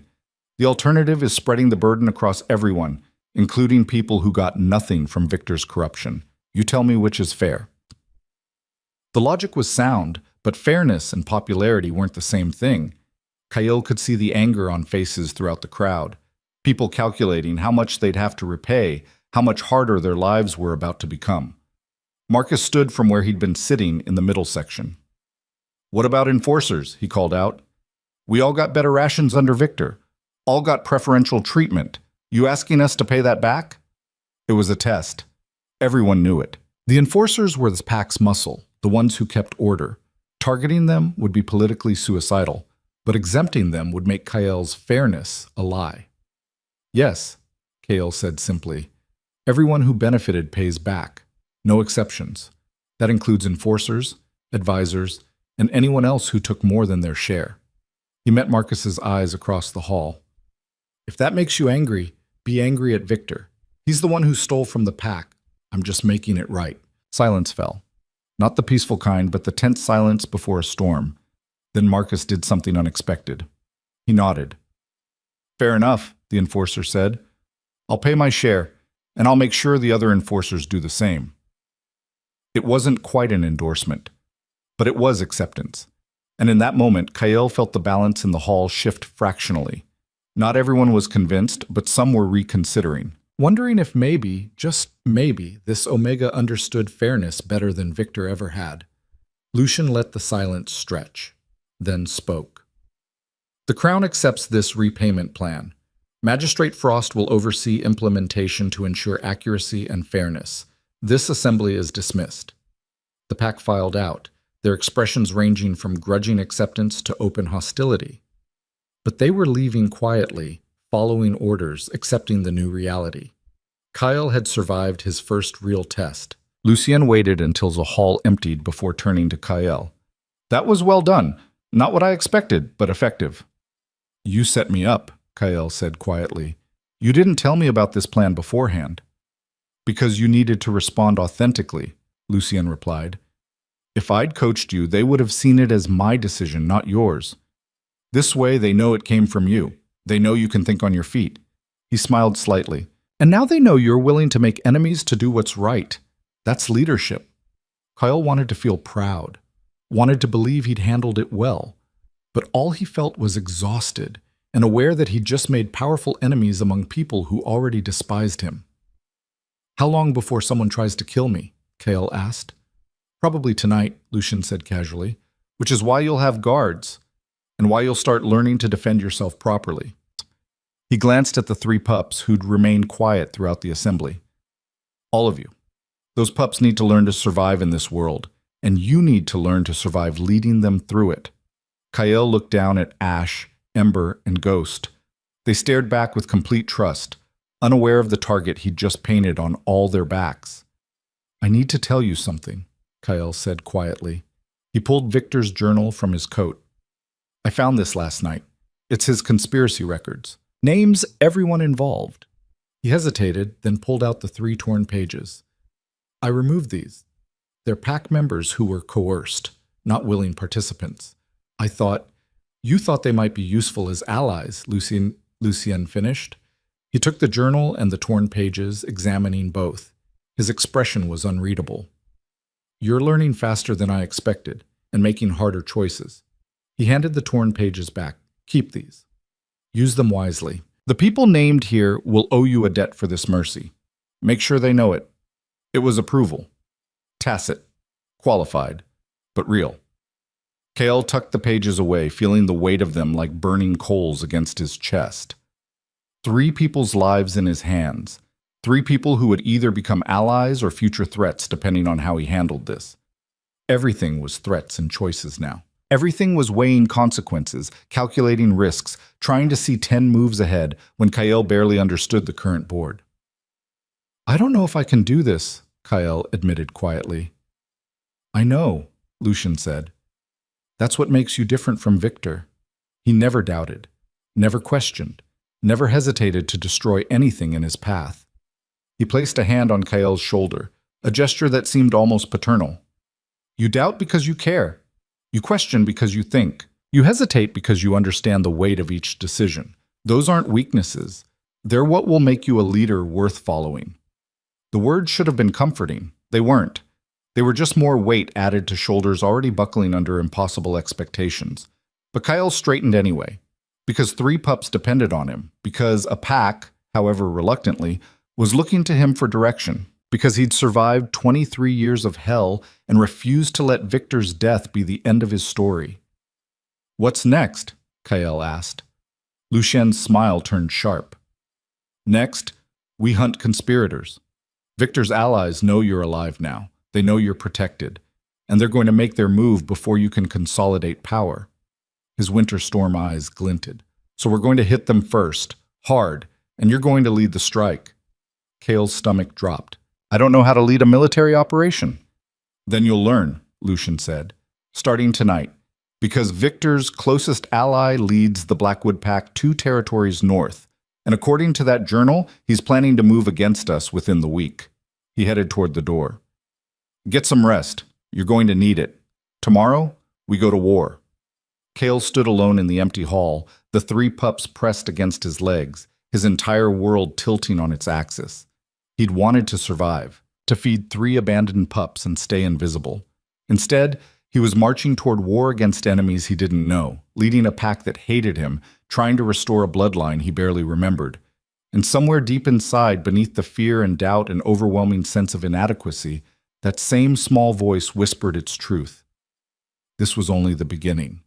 The real test, the real war, was still coming, and Kyle had no idea if he'd survive it. The war room smelled of old leather and pine smoke. Maps covered every surface, hand-drawn charts of territories, trade routes, and pack boundaries that had been negotiated through centuries of blood and compromise. Lucien stood at the center, his finger tracing a path through mountainous terrain that separated Iron Fang from Blackwood territory. Gregor Blackwood runs his pack like a military garrison, Lucien explained, his voice low and focused. He's paranoid, heavily fortified, and Victor's oldest ally. They grew up together, consolidated power together. If anyone knows the full extent of the Silvermane conspiracy, it's him. Kale studied the maps, trying to make sense of tactical symbols he barely understood. Marcus stood across the table, along with 3 other senior pack members Lucien had deemed trustworthy. Their expressions ranged from skeptical to openly hostile. None of them wanted to be taking orders from an Omega. Blackwood has 40 fighters, Marcus said. We have maybe 25 who aren't compromised by Victor's corruption. The math doesn't work. The math works if we're smart about it, Lucien countered. Gregor expects retaliation eventually, but not this soon. Not led by Kyle. We use that surprise. Led by an Omega who's never fought in his life. One of the other pack members, a woman named Sarah with scars across her face, said flatly. That's not surprise. That's suicide. Then teach me, Kyle said quietly. Every eye turned to him. He'd been silent for most of the planning session, absorbing information, trying to understand tactics and strategy that felt completely foreign. But Sarah's contempt had sparked something in him. Not anger, but a cold determination that surprised even himself. You have 1 night to teach me what I need to know, Kyle continued. 1 night to prepare. Then we move at dawn. Because if we wait, if we give Gregor time to strike first, people in this settlement will die. Maybe all of us. He met Sarah's hostile gaze. So teach me, or watch me fail. Your choice.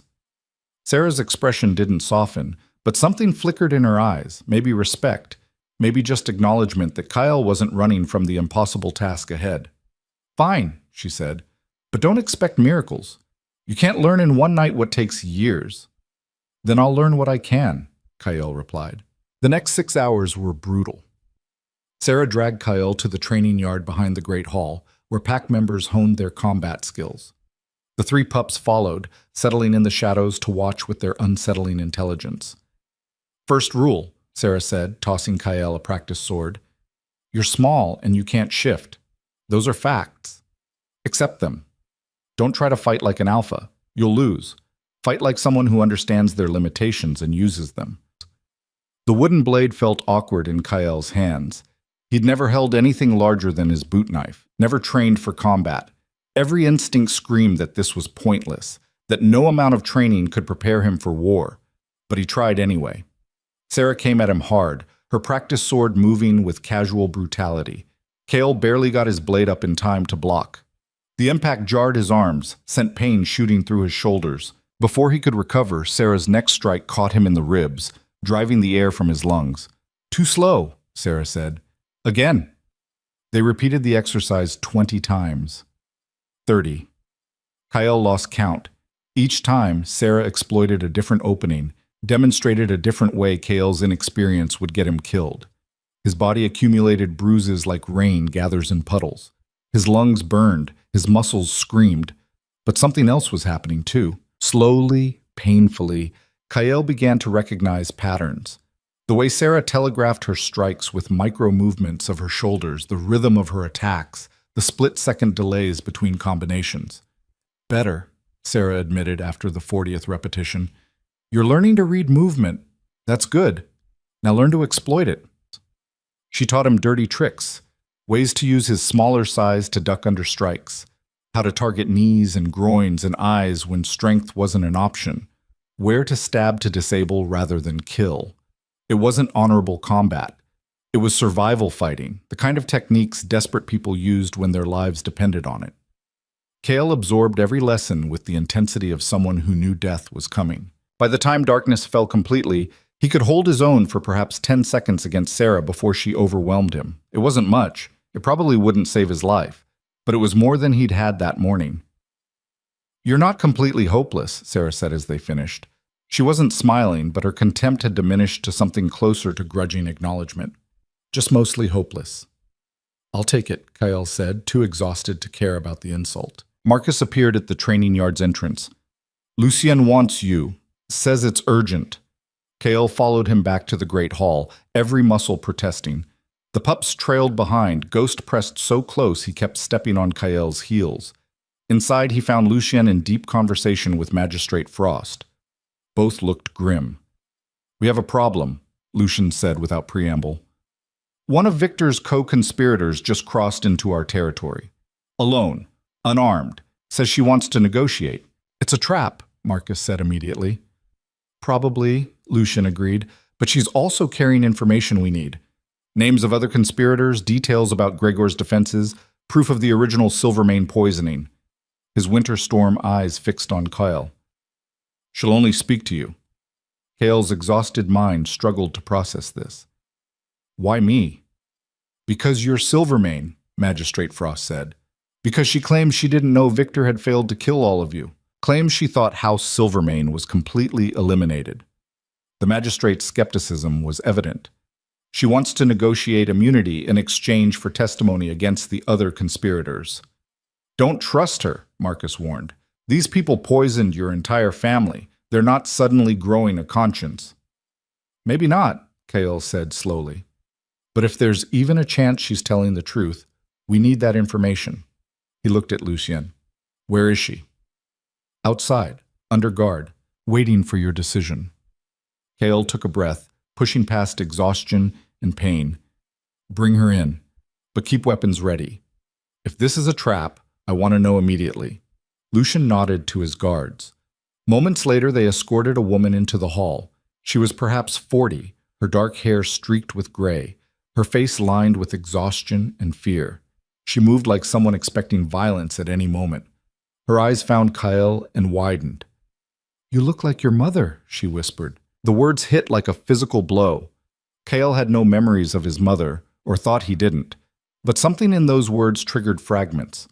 A woman's laugh, warm hands braiding his hair, a lullaby sung in a language he no longer remembered. "Who are you?" Kyle demanded, forcing his voice to stay steady. "Marianne Ashford. She hesitated. "I was your family's healer. 23 years ago, Victor came to me with a proposal. He said House Silvermane was planning to challenge his leadership, that they were going to destabilize the entire region. He offered me gold, security, a position in his inner circle if I helped ensure they didn't succeed." "You poisoned them," Kyle said flatly. "I prepared the poison," Marianne corrected, her voice breaking. "Victor administered it at the feast, and afterward," tears streaked her face. "Afterward, I saw what he'd done. Not just the adults, but children. Babies. I hadn't known. He'd told me it would only affect the leadership, that the innocents would be spared." "But they weren't," Kyle said, his voice hollow. "No. Victor killed everyone. Or thought he did. When I discovered you'd survived, that somehow you'd lived through poison that should have killed you within minutes, I thought maybe the ancestors had spared you for a reason." She took a shaky breath. "I've spent 23 years living with what I helped do. When I heard you were alive, heard you'd revealed yourself, I knew I had to come forward, to give you the truth, to try to make this right." Silence filled the hall. Kale felt dizzy, the room tilting beneath his feet. This woman had murdered his family, had prepared the poison that destroyed his entire world. And now she stood before him asking for mercy. "Why should I believe you?" Kyle asked. "Because I brought proof." Marianne reached slowly into her coat and withdrew a leather folder. Guards tensed, hands moving to weapons, but she only produced documents. Victor's correspondence with Gregor Blackwood. Detailed plans for eliminating House Silvermane. Proof that 5 other pack leaders knew and supported the conspiracy. She laid them on the table. "And this." She pulled out a small portrait, a family painting rendered with careful detail. Kale saw himself in it, perhaps 5 years old, sitting between a man and woman who shared his features. Behind them stood others, siblings, he realized with a shock. Brothers and sisters he didn't remember. A family he'd lost. "Your mother asked me to paint this," Marianne whispered. 2 weeks before the feast. She wanted to commemorate your 5th birthday. Her voice broke completely. "I killed them all for golden promises, and now I'm asking you, begging you, to let me help destroy the people who made me a monster." Cale stared at the portrait, at faces that should have been familiar but felt like strangers. Grief he didn't know he'd been carrying crashed over him like an avalanche. These people had loved him, had raised him, had died because they stood in Victor's way. And this woman had helped murder them. "Lock her in the cells," Kyle said quietly, "under guard. If her information checks out, we'll discuss terms. If it doesn't," he met her eyes, "you'll share Victor's fate." Relief and terror warred on Marianne's face as guards led her away. When they were gone, Kyle sagged against the table, his legs suddenly unable to support his weight. "That was well handled," Lucien said carefully. "I want her dead," Kyle whispered. "I want all of them dead. Everyone who helped Victor, everyone who knew and did nothing." "I know," Lucien replied. "But you need her testimony to bring down the others. You need her cooperation to prove the conspiracy extends beyond Iron Fang. Justice requires—" "Justice?" Cale's voice cracked. "My family is dead. I grew up thinking I was nobody, that I deserved the contempt and cruelty. And all along, I was someone they'd tried to erase." He looked at Lucien. "Where's the justice in that?" Lucien had no answer. Because there was no answer. Some wounds didn't heal. Some losses couldn't be avenged in ways that made the pain stop. Marcus cleared his throat. "The documents she brought, if they're legitimate, they change our tactical situation significantly. Gregor's defenses are outlined in detail. Guard rotations, weak points in his fortifications, supply routes." His expression was grim. "This information is good, maybe too good." "You think it's false?" Magistrate Frost asked. "I think it's convenient," Marcus said. "A conspirator shows up with perfect intelligence right when we need it, right before we march into enemy territory?" He shook his head. "It smells like bait." "Then we verify it," Lucien decided. "Send scouts to Blackwood territory, confirm the guard rotations, check the defensive positions. If her information is accurate, we use it. If it's false, we know she's trying to lead us into a trap." "That takes time," Marcus protested. "Time we don't have if Gregor is planning to strike." "Then we move fast," Kyle said, forcing strength back into his voice. "Send the scouts now. Have them report back by dawn.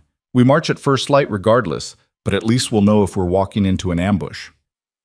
It was a compromise. Not perfect, but functional. Marcus nodded and left to organize the scouting party. Magistrate Frost departed to examine Marianne's documents more closely. That left Kyle alone with Lucien and the ever-present Pups.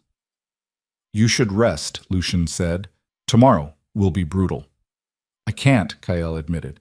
"Every time I close my eyes, I see that portrait. See faces I should remember but don't. My mind knows they were my family, but my heart—" He pressed a hand to his chest. "My heart doesn't feel anything. It's like grieving for strangers." "That's the poison," Lucien said quietly. "Whatever Victor used didn't just nearly kill you. It damaged something deeper. Memories, emotional connections. You survived, but parts of you died anyway." The explanation made horrible sense. It explained the emptiness Kyle had always felt, the inability to form attachments, the sense of being disconnected from the world. Victor hadn't just tried to kill him. He'd tried to erase who Kyle had been, and almost succeeded.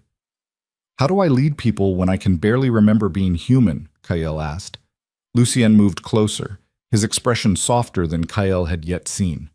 "You lead them by being honest, by making choices even when they're hard, by protecting those who can't protect themselves." He gestured to the 3 pups sleeping in the corner. "You've been doing it already. You just didn't recognize it as leadership." The words settled something in Kyle's chest. Not comfort, but clarity. He might not remember his past, might never fully recover what Victor had stolen, but he could choose who he became moving forward, could define himself through actions rather than memories. "Teach me about my family," Kyle said suddenly. Before tomorrow. Before we march into war. I need to know who they were, what they stood for, why Victor feared them enough to kill children. Lucian studied him for a long moment, then nodded. House Silvermane was old, one of the founding bloodlines of the Northern Territories. Your family believed in merit over hierarchy, in earning respect rather than demanding it through rank.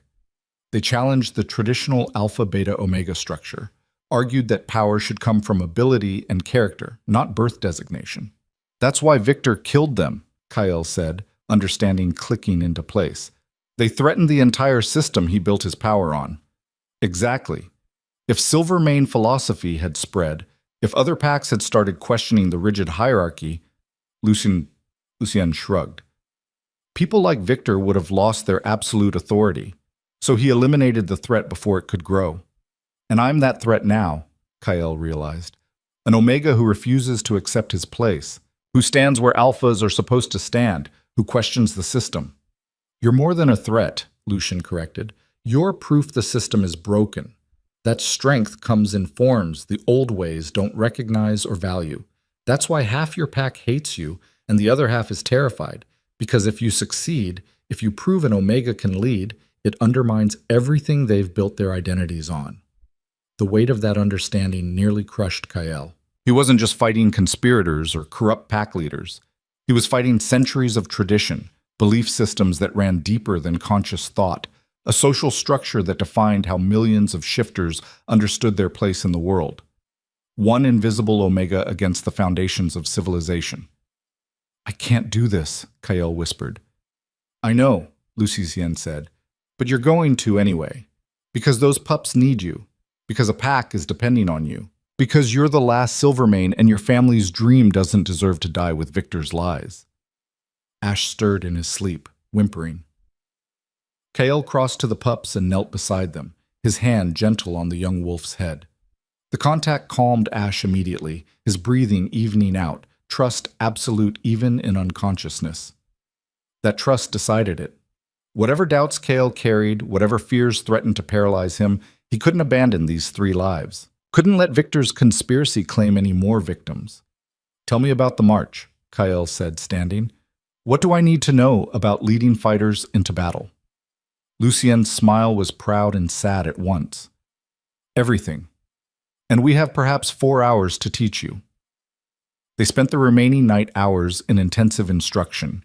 Lucien explained formations, supply lines, how to read terrain for tactical advantage. He taught Kyle the basic signals fighters use to communicate silently, how to assess enemy strength, when to press an attack and when to retreat. It was drinking from a waterfall, too much information coming too fast, most of it spilling past Kyle's exhausted mind. But some stuck. Enough, maybe, to keep him alive. Dawn came with fresh snow and bitter cold. Kyle stood in the settlement square watching 25 fighters assemble. They wore leather armor reinforced with metal, carried swords and axes with the casual familiarity of people who'd used them their entire lives. They looked like warriors. Kyle looked like a boy playing dress-up in borrowed gear. Sarah approached, her expression unreadable. Scouts just returned. The information Marianne provided checks out. Gregor's defenses match her descriptions exactly.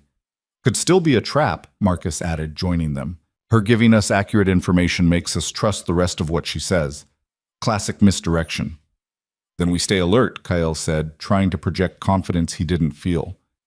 We use her intelligence, but don't rely on it completely. We adapt as situations change. The fighters fell into marching formation. Lucien would lead the main force, 15 fighters, who'd proven their loyalty and skill. Marcus commanded a secondary group of 7 who'd serve as scouts and flankers. That left Kyle with 3 fighters Sarah had selected, the smallest, fastest members of the pack, chosen because they could move quietly and wouldn't slow him down. You're not fighting, Sarah had told him bluntly during planning. You're the objective. You reach Gregor, confront him with evidence of his conspiracy, force him to surrender or be exposed. That's your role. Leave the actual combat to people who know what they're doing. It was pragmatic advice. It was also humiliating, being sidelined during a battle fought in his name for his family's honor. But Kyle swallowed his pride because Sarah was right. He'd slow down real fighters, endanger them with his inexperience. The three pups would stay behind under guard. That had been the hardest decision. Ash had howled when Kyle tried to leave, his storm gray eyes betrayed and desperate. But bringing them into combat would be murder, and Kyle wouldn't risk their lives. "I'll come back," Kyle had promised, holding Ash's face between his hands. "I swear, I'll come back." Now marching toward Blackwood territory with fighters who barely tolerated his presence, Kyle hoped that promise wasn't a lie. The journey took 6 hours through increasingly treacherous terrain. Mountains rose on either side, their peaks lost in gray clouds that promised more snow. The path narrowed to barely 2 people wide in places, with sheer drops on one side and cliff faces on the other. Perfect ambush territory. Kale's nerves stretched tighter with every step. Lucien set a punishing pace, pushing them hard to reach Blackwood before Gregor received warning of their approach. They encountered no patrols, no scouts, just endless snow and stone and the distant cry of hunting birds. It felt wrong. Too easy. "I don't like this," Marcus muttered, echoing Kale's thoughts. "Gregor should have sentries posted on the approach roads." "Maybe he doesn't know we're coming," one of the fighters suggested. "Or maybe he knows exactly where we are and is letting us walk into position," Sarah countered grimly. They pushed forward anyway because turning back wasn't an option. Blackwood territory appeared as the afternoon light began to fail, a settlement built into the mountainside itself, with buildings carved from living rock and defensive walls that looked ancient and unbreakable. Smoke rose from dozens of chimneys, carrying the smell of cooking meat and forge fires. It looked peaceful, prosperous. Nothing like a conspiracy's headquarters. Lucian raised his hand, signaling a halt. They crouched behind an outcropping of rock that provided cover and a clear view of Blackwood's main gate. Guards walked the walls, but only a few, and they looked relaxed, bored. "This is wrong," Lucian said quietly. "Marianne's intelligence suggested 40 fighters. I count maybe 15 visible, and none of them are in defensive positions." "Where are the others?" Kyle asked. No one had an answer. They watched for another 30 minutes as shadows lengthened and temperature dropped. The settlement's routine continued unchanged. Guards rotating, workers returning from the forest with timber, children playing in the snow. Normal. Completely, perfectly normal. "It's a trap," Marcus said finally. "They're making themselves look vulnerable to draw us in. The moment we enter that settlement, the real forces will appear and cut us down." "Or Gregor really doesn't know we're coming," Sarah argued. "Or he's got his fighters deployed elsewhere. We can't know without getting closer." They were arguing tactics when Kyle noticed something. One of the children playing in the snow, a girl perhaps 8 years old, had wandered too close to the forest edge. Her companions called for her to come back, but she ignored them, chasing something Kale couldn't see. Then she disappeared. Not walked away. Not ran into the trees. Simply vanished, as if the forest had swallowed her whole. Kale was moving before conscious thought caught up with instinct. He broke from cover, ignoring the hissed warnings from Lucian. Lucian and Sarah sprinting toward where the child had disappeared. Something was wrong, something beyond tactics and conspiracy. He reached the tree line and plunged into the forest, following small footprints in fresh snow. They led deeper into shadows, winding between ancient pines, moving in a direction that made no sense for a child to wander, unless she was following something, or being led. Kale slowed, his combat training from the previous night kicking in. He listened, watched, used every sense to read his environment. The forest was too quiet, no birds, no small animals, just absolute ringing silence. Then he heard it, a child's scream cut short. Kale ran again, all caution abandoned. He burst into a small clearing and stopped dead. The girl lay unconscious in the snow. Standing over her were 3 figures in dark robes, their faces hidden behind masks carved to look like wolf skulls. And beyond them, arranged in a rough circle, were the bodies of perhaps a dozen fighters, Blackwood pack members judging by their armor. All dead, throats cut, left to freeze in the snow like discarded trash. "Well," one of the robed figures said, their voice distorted by the mask. "The little silver-maned pup finally shows himself. How convenient." Kale's hand went to his sword, but he knew instantly he was outmatched. These weren't normal fighters. They moved with supernatural stillness, radiated power that made his instincts scream danger. "Who are you?" Kale demanded, positioning himself between the figures and the unconscious child. We are the cleaners, the figure replied. We serve interests far beyond petty pack politics. When bloodlines need to be ended, when problems need to be erased, the mask turned toward Kyle. We handle it. 23 years ago, we handled House Silvermane, or thought we did. Understanding crashed over Kyle like ice water. You're the ones who made the poison, not just Victor. He hired you. Victor hired us to eliminate a threat. We delivered. That you somehow survived was an unfortunate oversight. The figure's hand moved to a blade at their hip. One we're here to correct. And Gregor? Kyle asked, buying time, hoping Lucien and the others had followed him. Dead, along with his entire inner circle. We couldn't have them sharing information about our involvement. The figure gestured to the bodies around the clearing. Loose ends eliminated, territory destabilized, and now they moved forward. The last Silvermane dies, and our contract is finally complete. The three figures attacked as one. Kale barely got his sword up in time. The impact drove him backward, his boots sliding in snow.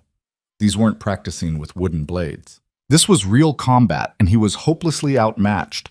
A blade whistled past his head. Kyle ducked on pure instinct, Sarah's training saving his life. He countered with a wild slash that his opponent easily parried. They were toying with him, playing with prey before the kill. Then something erupted inside Kyle, the same power he'd felt in Victor's clearing, but stronger now, more focused. It poured through him like molten gold, demanding release. His vision sharpened. Time seemed to slow. He could see the micro-movements that telegraphed attacks, read intentions in body language, predict strikes before they came. His sword moved without conscious direction, blocking a thrust that should have killed him. He rolled under a horizontal slash, came up inside his opponent's guard, and drove his blade into the gap between armor plates.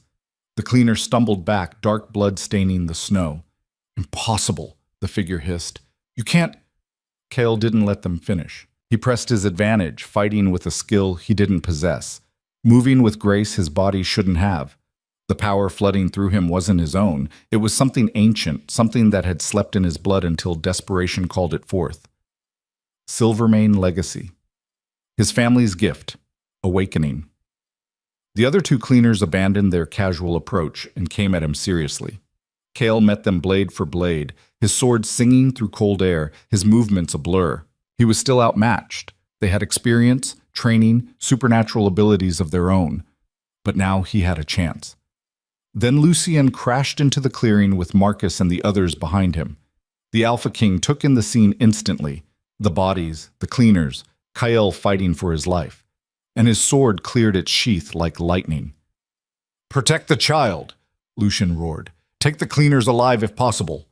The clearing erupted into chaos. Steel rang against steel. Fighters shouted commands and warnings. One of the cleaners broke away from Kyle and tried to flee, but Sarah brought them down with a perfectly thrown knife that caught the figure in the leg. Kyle's opponent pressed harder, forcing him backward toward the edge of the clearing. Kyle's borrowed power was fading, exhaustion replacing supernatural strength. His arms burned, his lungs screamed for air. The cleaner's blade got through his defense, cutting deep into his shoulder. Pain exploded through Kyle's body. His sword fell from nerveless fingers. The cleaner raised their blade for the killing blow. An ash appeared. The young wolf pup launched from the trees like a gray missile, his teeth finding the cleaner's wrist. The figure screamed, blade clattering away. Behind Ash came Ember and Ghost, their small bodies no match for armored fighters, but their courage absolute. They'd followed, despite guards, despite distance. They'd tracked Kyle and come to his defense. The distraction was all Lucien needed. The Alpha King's blade took the cleaner through the chest, ending their scream mid-breath. The figure collapsed, their wolf skull mask cracking against stone. Sudden silence fell over the clearing. Two cleaners dead, one wounded and captured. The unconscious child still breathing. Kale bleeding in the snow with three pups pressed against him, their warmth the only thing keeping shock at bay. Medical supplies, Lucien ordered. Now. And someone check those bodies. I want to know who hired these assassins. Marcus moved to examine the dead cleaners while Sarah tied field dressings around Kyle's shoulder. The bleeding slowed but didn't stop. Kyle's vision swam, the world tilting beneath him. Stay with me, Sarah commanded. "You don't get to die after pulling off whatever that was. That fighting, where did that come from?" "I don't know," Kale whispered. And he didn't. The power had come and gone like a storm, leaving only exhaustion in its wake. "Found something," Marcus called. He'd removed one cleaner's mask, revealing a woman's face marked with elaborate tattoos. "These marks, they're from the Shadow Covenant, assassins for hire based in the Southern Territories. Expensive, professional, completely unaffiliated with pack politics.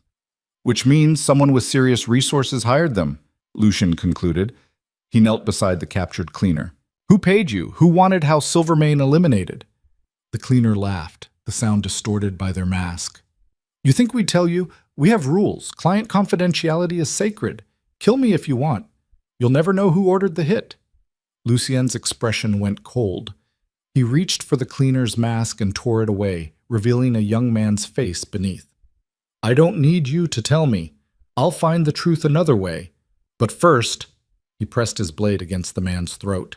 "You're going to tell me everything about how Victor contacted you, how the assassination was planned, and every detail of the original Silvermane poisoning." "Or what?" the cleaner sneered. "You'll kill me? I'm dead anyway. My failure here guarantees the Covenant will hunt me down. Nothing you can threaten compares to—" His words cut off as Kyle dragged himself to his feet and stumbled to where the cleaner lay bound. Blood soaked Kyle's shoulder, dripped into the snow, but his eyes blazed with something beyond pain. "You murdered my family," Kyle said quietly. "Poisoned children, left them to die slowly while you collected your payment, and now you're lying in the snow trying to negotiate dignity."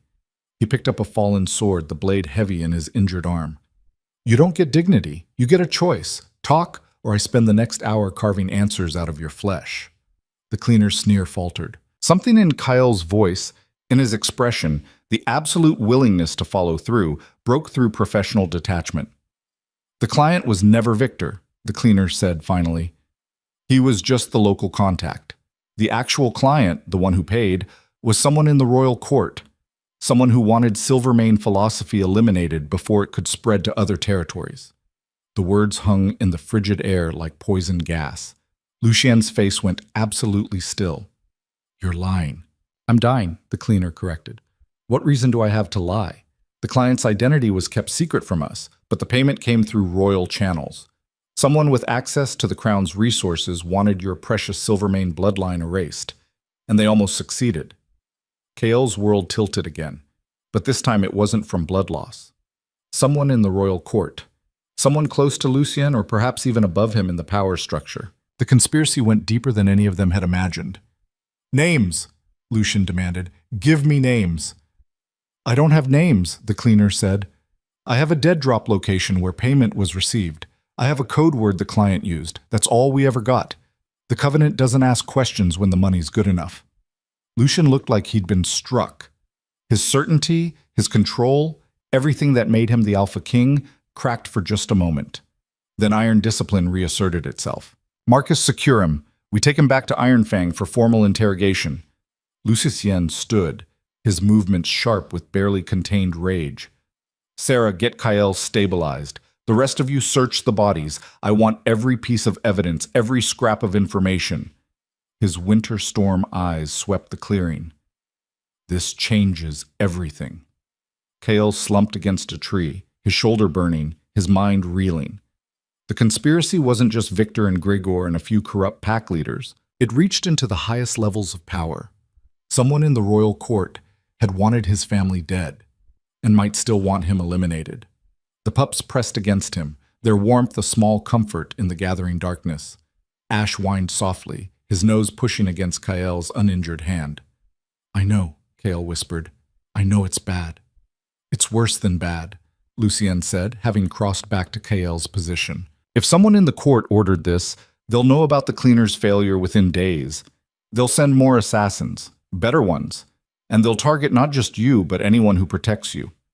His expression was grim. "Including me." "Then let me go," Kyle said. "Take the pup somewhere safe and let me disappear. Without me, there's no threat. The conspiracy dies." "The conspiracy never dies," Lucian corrected. "It just finds new targets, new bloodlines to eliminate. New threats to erase. He offered his hand. Come. We have a long march back, and you're losing blood. We need to move before more complications arrive. Kale took the offered hand and let Lucian pull him upright. His legs barely held him, his vision swimming with pain and exhaustion, but he stayed on his feet through sheer stubbornness. They'd come for the truth about Gregor Blackwood and found something far more dangerous, proof that the rot extended into the very heart of the kingdom, that the people who should have protected House Silvermane had instead orchestrated its destruction. As they began the long march back toward Ironfang, as Kyle stumbled through snow with 3 pups shadowing his every step, a single thought kept repeating in his mind. They'd wanted him invisible, forgotten, erased. But now he knew the truth. Now he had evidence. Now he had allies, however reluctant, who'd witnessed the conspiracy's reach. And that made him more dangerous than he'd ever been when he was simply trying to survive. The question was whether he'd live long enough to use that danger, whether any of them would. The return journey was a nightmare of blood and snow.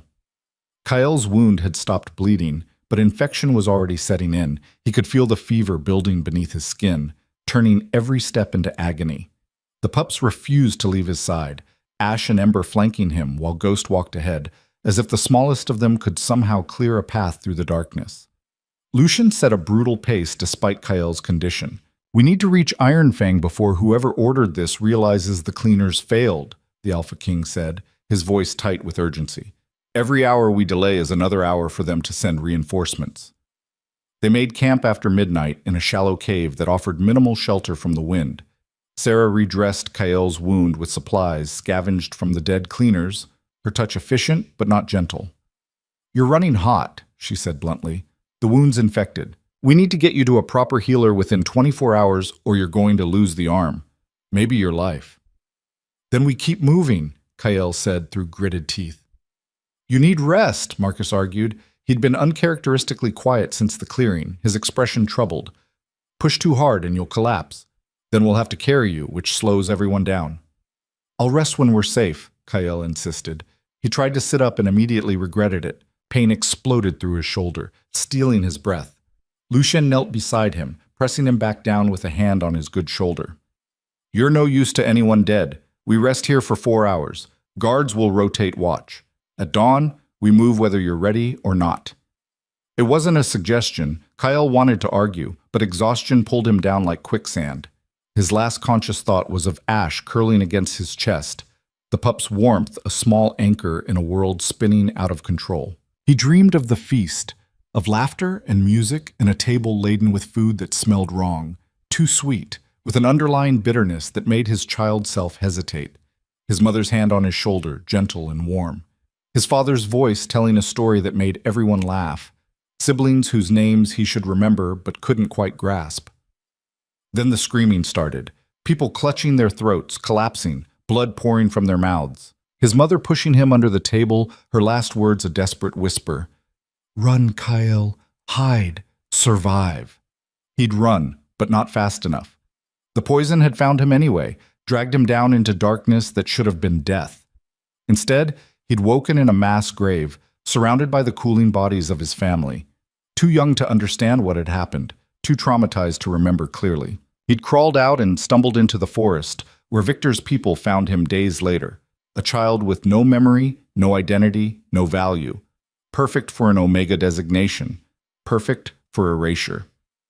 Kale woke gasping, his heart hammering against his ribs. Dawn light filtered through the cave entrance, weak and gray.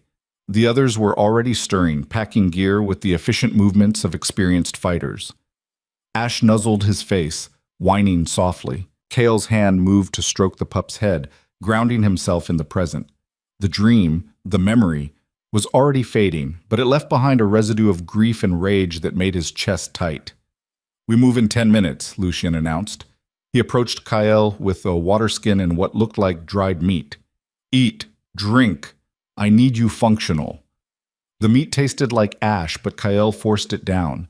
His shoulder was a constant throb of agony, fever making his thoughts sluggish. But he stood, he packed his minimal gear, and he followed when the group moved out. The final leg of the journey took 6 more hours. Every step was a battle against pain and fever.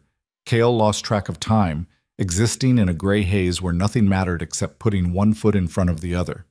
The pups stayed close, their presence the only thing keeping him anchored to consciousness. Iron Fang's settlement appeared through the trees like a mirage. Smoke rising from chimneys, the distant sound of the forge, the smell of bread baking. Civilization. Safety. Or so KL hoped. They'd barely crossed the tree line when guards came running. Not to welcome them, to warn them. "The settlement's been evacuated," one guard gasped. "Orders came from the capital 3 hours ago. Crown officials arrived with documents bearing the king's seal. They declared Iron Fang territory under emergency royal oversight and ordered everyone to assemble in the Great Hall." Lucien's expression went deadly cold. "What officials? I sent no orders." Magistrate Frost tried to argue. The guard continued. "Said the documents were forged. They arrested her, took her to the hall under armed guard." He looked terrified. "Your Majesty, they're saying you've been compromised, that you're protecting traitors, that you've abandoned your duty to the crown." The pieces fell into place with horrifying clarity. Whoever had ordered the Silvermane assassination knew the cleaners had failed, knew Lucien and Kyle had evidence, and they were moving to neutralize the threat before it could reach the capital. "How many officials?" Marcus demanded. 15, plus they brought 20 royal guards." The guard's voice dropped. "They're asking for you by name, Omega. Said you're wanted for questioning regarding conspiracy against the crown." Kale's fever-addled mind struggled to process this. "They're framing me." "They're framing all of us," Lucien corrected grimly, "discrediting my authority, isolating us from support, preparing to eliminate everyone who knows the truth." His hand moved to his sword. "How many fighters do we have who weren't part of the evacuation?" "Maybe 10, Marcus said. "Everyone else is in the Great Hall, disarmed and under guard. 10 fighters against 20 royal guards, and whoever was commanding this operation. The math was impossible." "We need to retreat," Sarah said. "Regroup. Get word to the capital through other channels." "By the time we do that, everyone in that hall will be dead," Lucien said flatly. "Convenient accidents. Tragic casualties of rooting out traitors. The conspiracy covers its tracks." He looked at Kale. "They want you. If I deliver you, maybe they let the others go." "Don't," Kale said immediately. "They'll kill me and then kill everyone else anyway. You know that." "I do." Lucien's expression was grim. "Which means we fight. Outmanned, outpositioned, with no good options. We fight because it's the only choice we have." "Or," Kale said slowly, an idea forming through the fever haze, "we give them what they want. We let them think they've won." Everyone turned to stare at him. "Explain," Lucien demanded. Kale's legs felt like water, his vision swimming, but his mind was crystallizing around a plan born of desperation and years of invisibility. "They want to arrest me, want to question me. That means they need me alive, at least temporarily, so I surrender, walk into the Great Hall, let them think they've captured the threat." "That's suicide," Marcus said flatly. "Maybe," Kale agreed.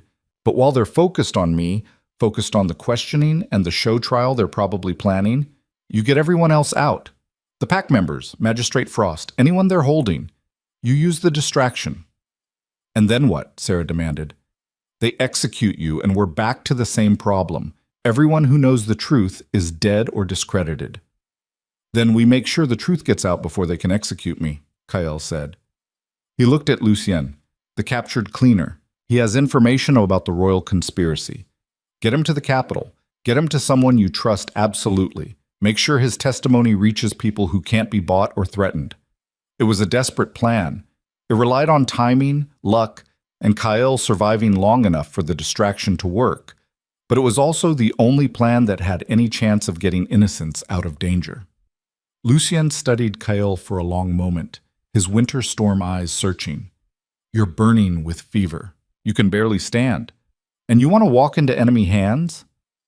"I want to protect people who don't deserve to die for helping me," Kale corrected. "If that means sacrificing myself." He shrugged, then immediately regretted it as pain lanced through his shoulder. "I've been ready to die since the day I found those pups. Every day since has been borrowed time." "No." The word came from Marcus, surprising everyone. The enforcer stepped forward, his scarred face set with determination. We don't sacrifice pack members, we protect them. Even Omegas, even ones who make insane plans. He looked at Lucien. There's another way.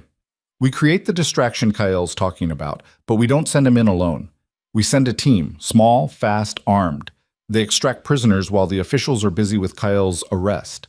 Then we all get out before they realize what's happened. That requires coordination, Sarah said. Precise timing. One mistake and everyone dies. Then we don't make mistakes, Marcus replied. He looked around at the gathered fighters. We've been following alphas our whole lives. Men like Victor, who ruled through fear and took everything for themselves. Maybe it's time we followed someone who's willing to die for strangers instead of killing them for profit. The words hung in the cold air. Kael felt something shift in the group's dynamic. Not quite acceptance, but a grudging recognition that maybe, just maybe, his way of thinking wasn't entirely weakness. We have one advantage, Lucien said slowly. They think I'm compromised, which means they don't expect me to be here. They're expecting to face confused pack members and a disgraced Omega, not an Alpha King with a tactical plan. He started issuing orders with crisp efficiency. Marcus, take 5 fighters and position yourselves at the hall's 3 exits. When chaos starts, you move. Get everyone out through the kitchen entrance. It's the least guarded. Sarah, you're with me. We're going to the cells to secure the cleaner and any other prisoners. Kael, he paused. You're going to walk through that front gate and buy us time. How long do you need? Kael asked.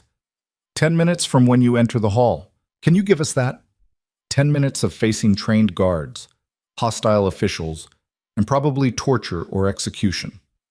10 minutes of staying conscious despite fever and blood loss. 10 minutes of being the most visible he'd ever been in his entire invisible life. I can give you 10 minutes, Kael said. The pups whined, sensing something wrong. Ash pressed against Kael's leg, his storm-gray eyes worried. Kael knelt, nearly fell, and gathered all 3 pups close. You have to stay here this time, he whispered. I know you want to help, but this is too dangerous. Please, stay with the guards. Stay safe. Ash growled, a sound that would have been threatening from an adult but just sounded heartbroken from a pup. Ember nuzzled Kael's hand. Ghost, the smallest and most cautious, made a sound Kael had never heard before, a keening whine that spoke of abandonment and fear. I'll come back, Kael promised, knowing it was probably a lie. I swear, I'll come back for you. One of the guards gently pulled the pups away as Kael stood. Their cries followed him as he walked toward the settlement, each sound a knife in his chest. The settlement's main square was eerily quiet. Guards stood at intervals, watching with hostile suspicion. They wore royal colors, blue and silver, but their faces were unfamiliar. Outsiders. People who'd never seen Kael before, who only knew him as a name on a wanted notice.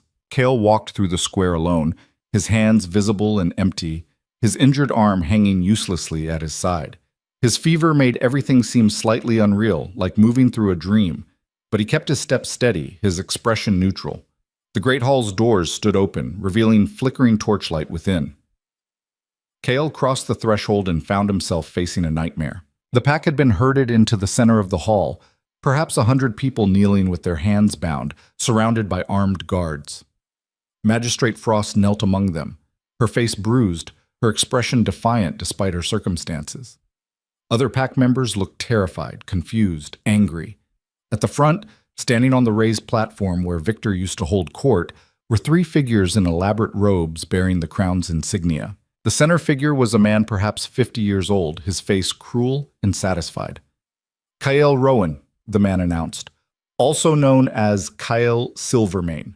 Last survivor of a traitorous bloodline, you're charged with conspiracy against the crown, falsifying nobility claims and corrupting an Alpha King to protect your seditious agenda. His smile was a serpent's.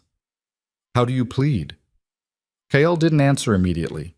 His eyes swept the hall, counting guards, noting positions, looking for weaknesses. 15 guards visible, plus the 3 officials. Exits guarded. Windows too high to reach. The tactical situation was catastrophic. But catastrophic didn't mean impossible. I plead that you're a liar, Kael said clearly. That you're here to cover up a royal conspiracy that murdered House Silvermane 23 years ago. that you're terrified because we found proof. Proof that reaches into the highest levels of court. Proof that will destroy everyone involved. The official's smile didn't waver. Proof? You mean the ravings of captured assassins? The forged documents? The desperate claims of a disgraced Omega trying to pretend he's nobility? He gestured to the guards. Take him. If he resists, kill him. 4 guards moved forward, their hands reaching for Kyle. He didn't resist, didn't fight.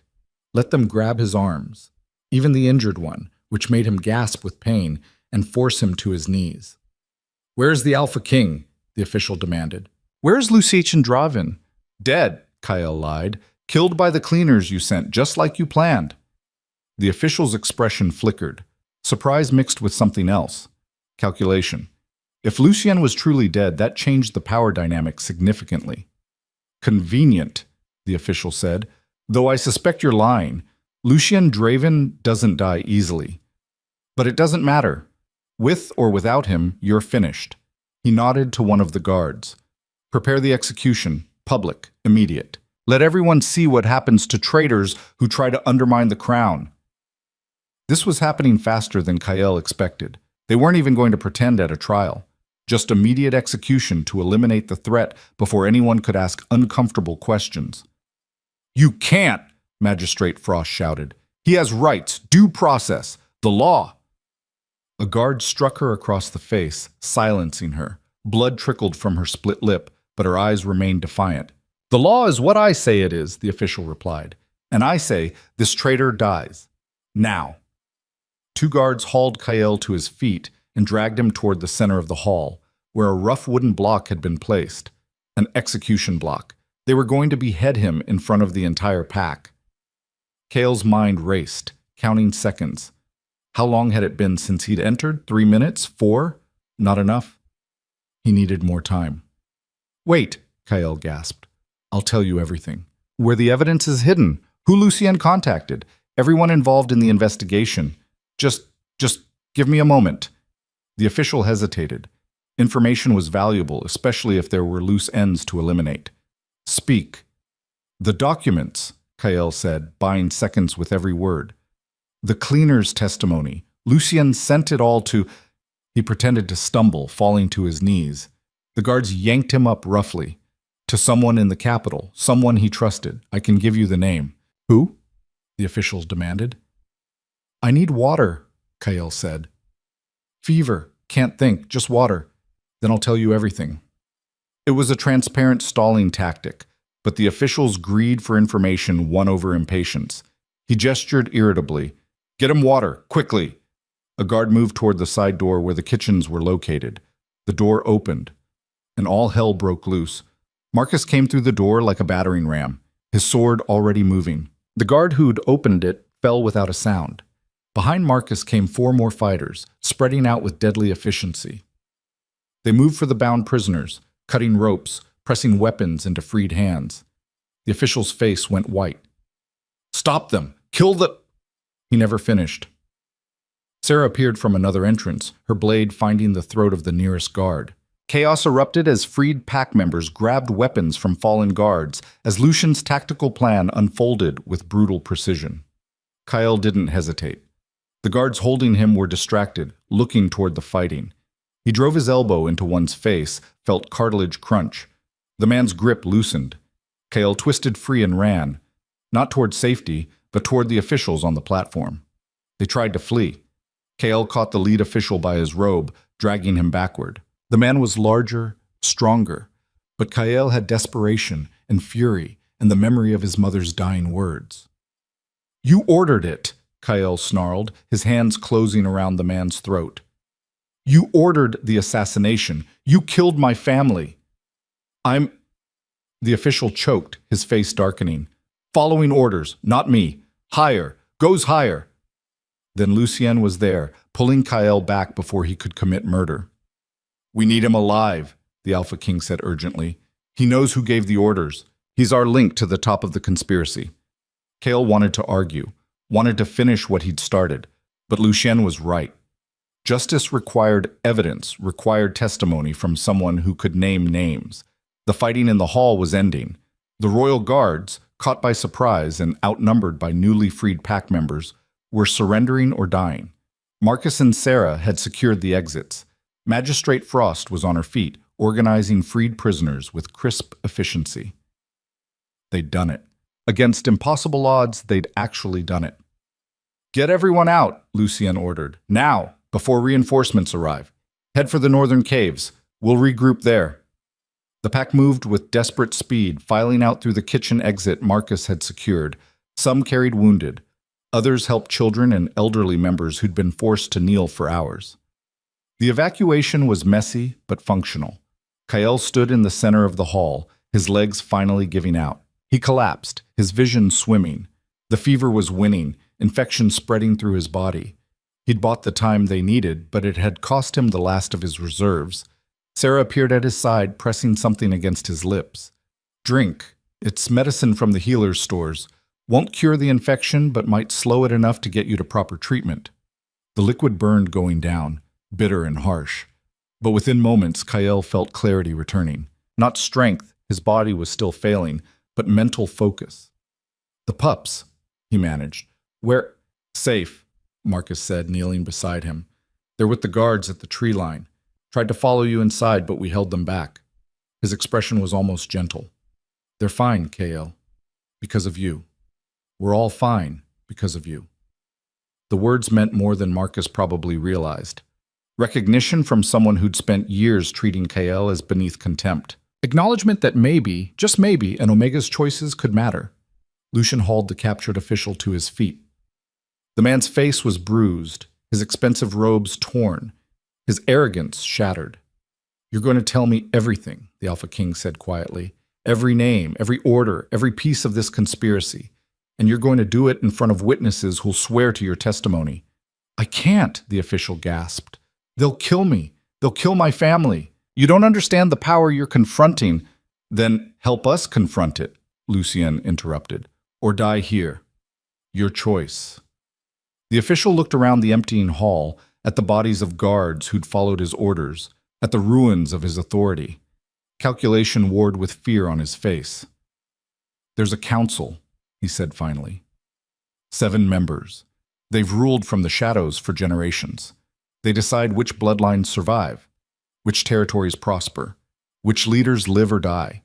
His voice dropped to a whisper. "They ordered the Silvermane assassination because your family's philosophy threatened their control, threatened the entire hierarchy they'd built." "Names," Lucien demanded. "I don't have names.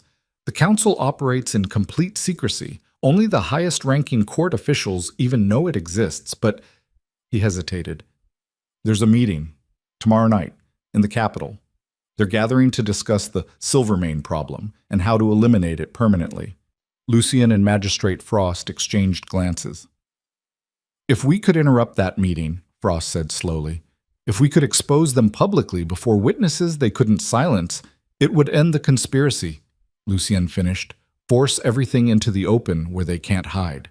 He looked at Kael. "Can you travel?" "We'd need to reach the capital by tomorrow evening. That's 18 hours of hard riding." Kael tried to stand and failed. His body simply refused to cooperate anymore. Fever, exhaustion, and blood loss had pushed him past his limits. "I'll slow you down," Kael admitted. "Then we carry you," Marcus said simply. "We didn't survive this shit just to leave you behind now." It was matter of fact, practical. But underneath, Kael heard something else. Loyalty that had somehow developed despite everything that said it shouldn't exist. These people who'd spent years treating him as worthless were now willing to carry him into the heart of danger. Sarah fashioned a rough stretcher from cloaks and branches. They lifted Kael onto it with surprising gentleness.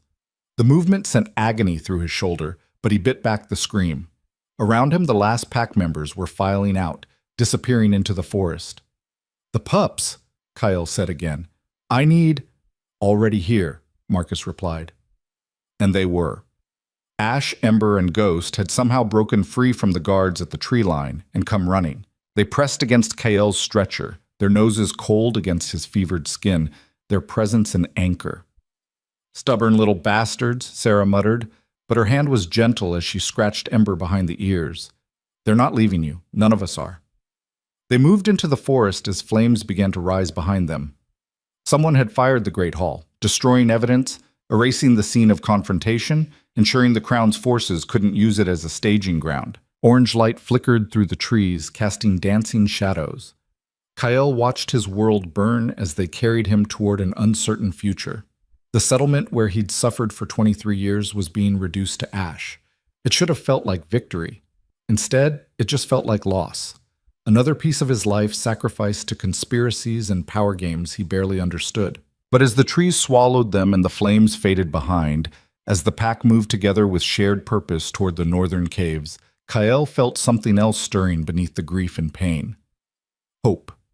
They'd faced impossible odds and survived. They'd exposed corruption that reached the highest levels of power.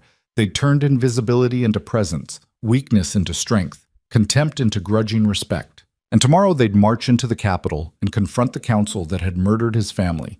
They'd force the truth into daylight where it couldn't be buried again. It was insane. It was probably suicidal. It was exactly the kind of bold, reckless choice that had defined every moment since Kyle had decided to feed 3 abandoned pups. Rest, Lucian said, walking beside the stretcher. Tomorrow, we end this. But tonight, you rest. Kale closed his eyes, the pup's warmth against his sides, the rhythm of movement lulling him toward unconscious. His last coherent thought was a promise, not to himself, but to the memory of his murdered family. He would make them remember, would force them to acknowledge what they'd tried to erase, would prove that nobility wasn't about bloodlines or designations, but about the choices you made when everything was trying to destroy you. Tomorrow, the invisible would become unforgettable. Tomorrow, the forgotten would force the world to remember. Tomorrow they'd discover whether courage and truth were enough to topple a conspiracy that had stood for generations. But tonight, carried by people who'd learned to see worth in places they'd never looked before, Kyle Silvermane finally rested. And for the first time in 23 years, he felt like he might actually belong somewhere. Kyle woke to firelight and voices arguing in hushed tones. His fever had broken sometime during the night, leaving him weak but clear-headed. The northern caves stretched around him, ancient caverns that had sheltered refugees and rebels for centuries. Somewhere in the darkness, water dripped with steady rhythm. The pups were curled against him, their breathing soft and even. Ash's head rested on Kyle's chest, a warm weight that anchored him to consciousness. When Kyle shifted, trying to sit up, all 3 stirred immediately, alert, protective, refusing to let him face danger alone. "Easy," Sarah's voice came from nearby. She appeared with fresh bandages and a bowl of something that smelled medicinal. "Your fever broke, but the infection's still there. You need to keep the wound clean and rest as much as possible." "How long until we reach the capital?" Kale asked, his voice rough from disuse. "We're not going to the capital," Sarah replied. "Change of plans." That brought Kyle fully awake. "What? We have to—" "The council meeting is a trap," Lucian said, emerging from the shadows. The Alpha King looked exhausted, his face drawn with stress and sleepless nights. "Magistrate Frost and I spent the night interrogating our captured official. His story kept changing, small details that didn't add up. He was feeding us information designed to lead us into an ambush." Kale's stomach dropped. "Then we have nothing. No way to expose the council. No evidence they'll accept." "We have something better," Magistrate Frost said, joining them. Despite her bruised face and torn clothing, her eyes blazed with fierce intelligence. "We have the official's confession that the council exists. We have the cleaner's testimony about royal involvement. And we have you, living proof that House Silvermane survived." She smiled grimly. "We don't need to crash their secret meeting. We need to force them into the open where they can't hide." "How?" Kale asked. Lucian knelt beside him, his winter storm eyes intense. "By doing exactly what they fear most. By challenging the entire hierarchy publicly. By making your survival and your philosophy impossible to ignore or suppress." He paused. "We're calling a grand assembly." The words hung in the firelit air. Kale's limited education about royal protocol included enough to know what that meant. A gathering of all pack leaders from every territory, witnessed by common pack members and nobles alike. A forum where grievances could be aired, justice demanded, and power challenged before hundreds of witnesses. "The council won't come," Kyle said. They'll send proxies. They'll hide behind layers of deniability. They'll come, Magistrate Frost corrected, because we're not just calling an assembly. We're calling a challenge of ascension. Lucien is formally stepping down as Alpha King and opening the position to any qualified candidate. Her smile was sharp. Including you. Kale's mind reeled. That's insane. I can't. I'm an Omega. The law doesn't even allow... The law allows any shifter of noble blood to challenge for leadership, Lucien interrupted. You're Silvermane. That makes you qualified. And the moment you declare your candidacy, the council has to respond. They either accept you as a legitimate noble, which validates everything we've been saying, or they publicly deny your bloodline, which requires them to provide evidence. Evidence they don't have because they destroyed the records when they murdered your family. It was elegant in its simplicity. A trap built from the council's own rules and protocols.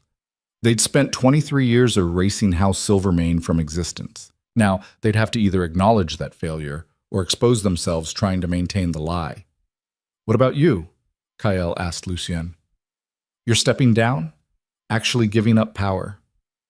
I'm exposing corruption that reaches into my own court, Lucien said quietly. If the council exists, if they've been manipulating leadership decisions for generations, then my entire reign has been compromised. I have to step aside to restore legitimacy. And, his expression hardened, I have to prove that power can be challenged peacefully, that the system can change without blood and fire.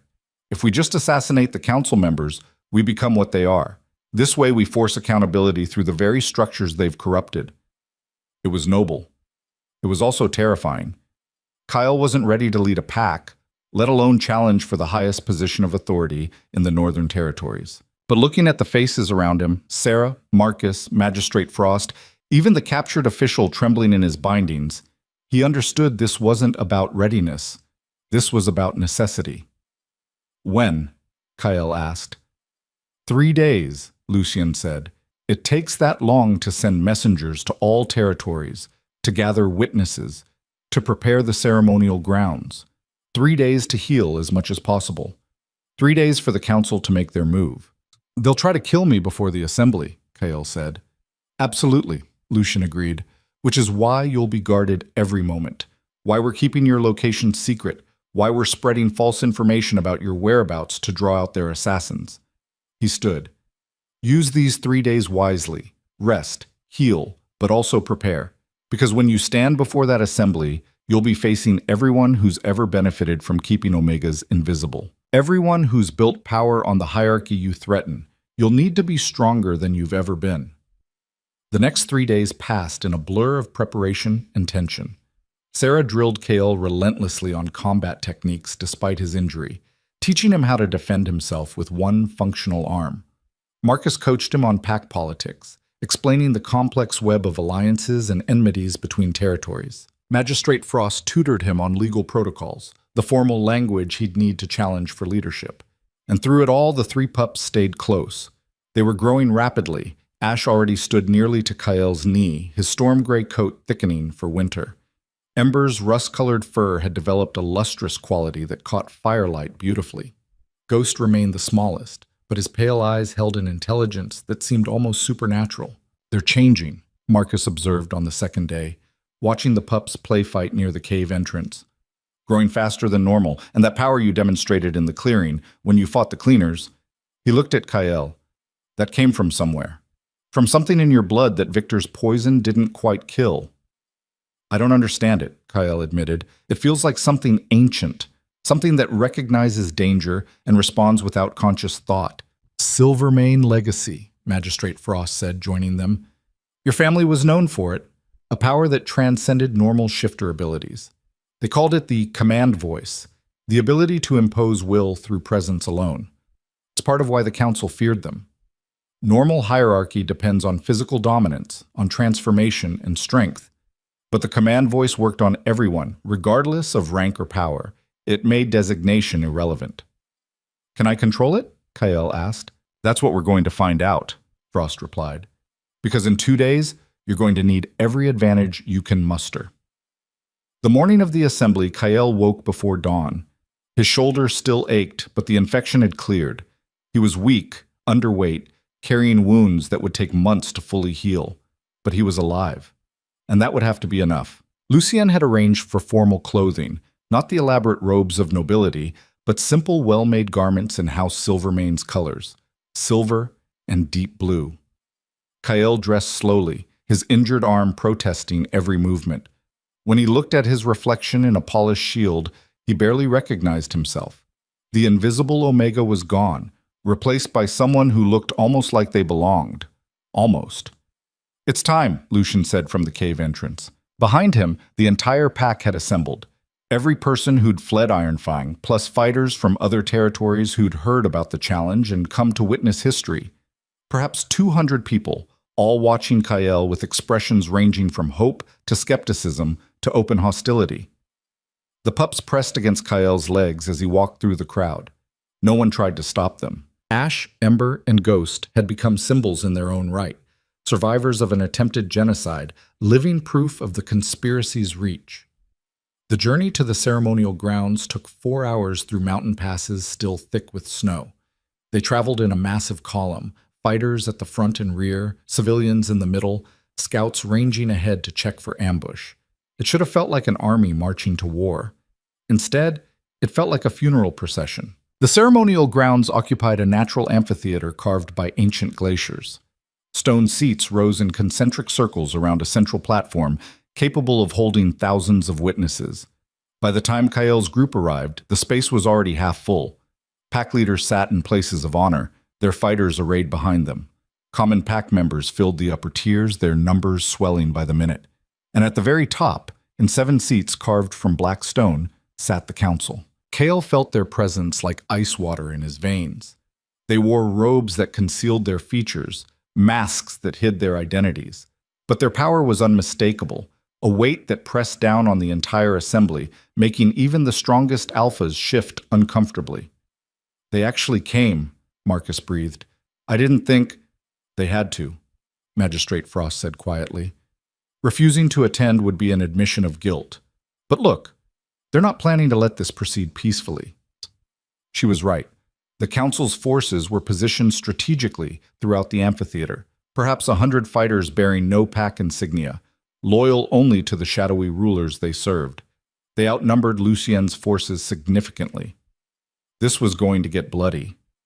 Lucien ascended to the central platform, his movements drawing every eye. When he spoke, his voice carried to the furthest reaches of the amphitheater without strain. "I call this grand assembly to witness a challenge of ascension. I, Lucien Driven, Alpha King of the Northern Territories, formally step down from leadership effective immediately. The position is now open to any qualified candidate of noble blood." He paused, letting the shock ripple through the crowd. "I make this abdication because evidence has emerged of systemic corruption within the highest levels of our government. Until that corruption is rooted out and justice served, I cannot in conscience hold power that may have been compromised." The council members shifted in their seats. One leaned forward, speaking in a voice that seemed to come from everywhere and nowhere. "This is unprecedented. The Alpha King does not simply abandon his responsibilities." "I'm not abandoning anything," Lucien interrupted. "I'm ensuring those responsibilities are met honestly. And I'm providing an opportunity for new leadership. Leadership chosen freely, witnessed by all, without shadow manipulation." Another council member spoke, their voice different but equally unsettling. "You claim corruption. Provide evidence or withdraw these baseless accusations." "I provide a witness," Lucien said. He gestured, and guards brought forward the captured official. The man looked terrified, his eyes darting between Lucien and the council members. "This man confessed to following orders from your council. Orders to eliminate House Silvermane, orders to cover up genocide, orders to maintain power through murder and intimidation." "He lies," a third council member said flatly. "We know of no such council. This is clearly a fabrication to justify your own political ambitions." "Then you won't mind when I call my second witness," Lucien replied. He looked toward Kael.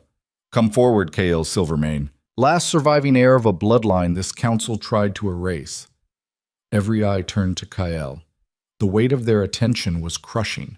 Thousands of shifters watching, judging, waiting to see if he'd break. The pups pressed closer, sensing his fear. Ash growled softly, a sound of protection and solidarity. Kale walked toward the platform. Each step felt like climbing a mountain. His injured shoulder throbbed. His legs trembled with exhaustion. But he kept moving, kept climbing, until he stood beside Lucien on the platform where everyone could see him. 23 years ago, Kale said, his voice barely carrying beyond the first few rows, my family was murdered. House Silvermane was eliminated through poison administered at a feast. Men, women, children, everyone killed because our philosophy threatened the established hierarchy. His voice grew stronger, the command voice stirring in his chest. I survived. I don't know how, but I woke in a mass grave, crawled out, and was found by Victor Ironfang. He designated me Omega, made me invisible, ensured I'd never be a threat. This proves nothing, a council member said. Any Omega could claim noble blood and fabricate a tragic story. True, Magistrate Frost called from her position near the platform, which is why I spent the last 3 days verifying his identity through independent sources. Birth records that survived the purge. Witnesses who remember the Silvermane family. And this, she held up a document, a royal genealogy that lists Kyle Silvermane as the legitimate fifth child of House Silvermane's patriarch. His bloodline is documented, verified, and absolutely legitimate. Murmurs rippled through the crowd. Kale could see pack leaders reassessing, calculating, wondering if this changed everything or nothing. Even if his bloodline is legitimate, another council member argued, an Omega cannot challenge for leadership. The law is clear. The law says any shifter of noble blood may challenge, Kyle interrupted. His voice rang across the amphitheater, amplified by power he was learning to control. It doesn't specify designation. That's tradition, not law. And I'm here to challenge both. The silence that followed was absolute. No one had ever challenged the designation system so directly, so publicly. It was heresy, revolution, a threat to every power structure in shifter society. I formally declare my candidacy for Alpha King, Kyle continued, and I call upon the council to either accept my noble status or provide evidence that House Silvermane was legitimately removed from the bloodline registry, evidence that doesn't involve murder and conspiracy. The council members conferred in whispers Kyle couldn't hear. He could feel the tension building, the moment stretching toward inevitable violence. Lucien's hand moved subtly toward his sword. Marcus and Sarah positioned themselves to intercept attacks. The pups' hackles rose, their small bodies tense with anticipation. Then one of the council members stood. When they spoke, their voice carried command that made even Lucien flinch. This assembly is dissolved. The challenge is denied. Kale Rowan, we do not recognize the Silvermane name, is declared an impostor and sentenced to immediate execution for treason against the crown. The council's forces moved as one, 100 fighters descending toward the platform. But Kyle had expected this, had known the council would never allow him to challenge their power peacefully. He'd also known he wouldn't be facing them alone.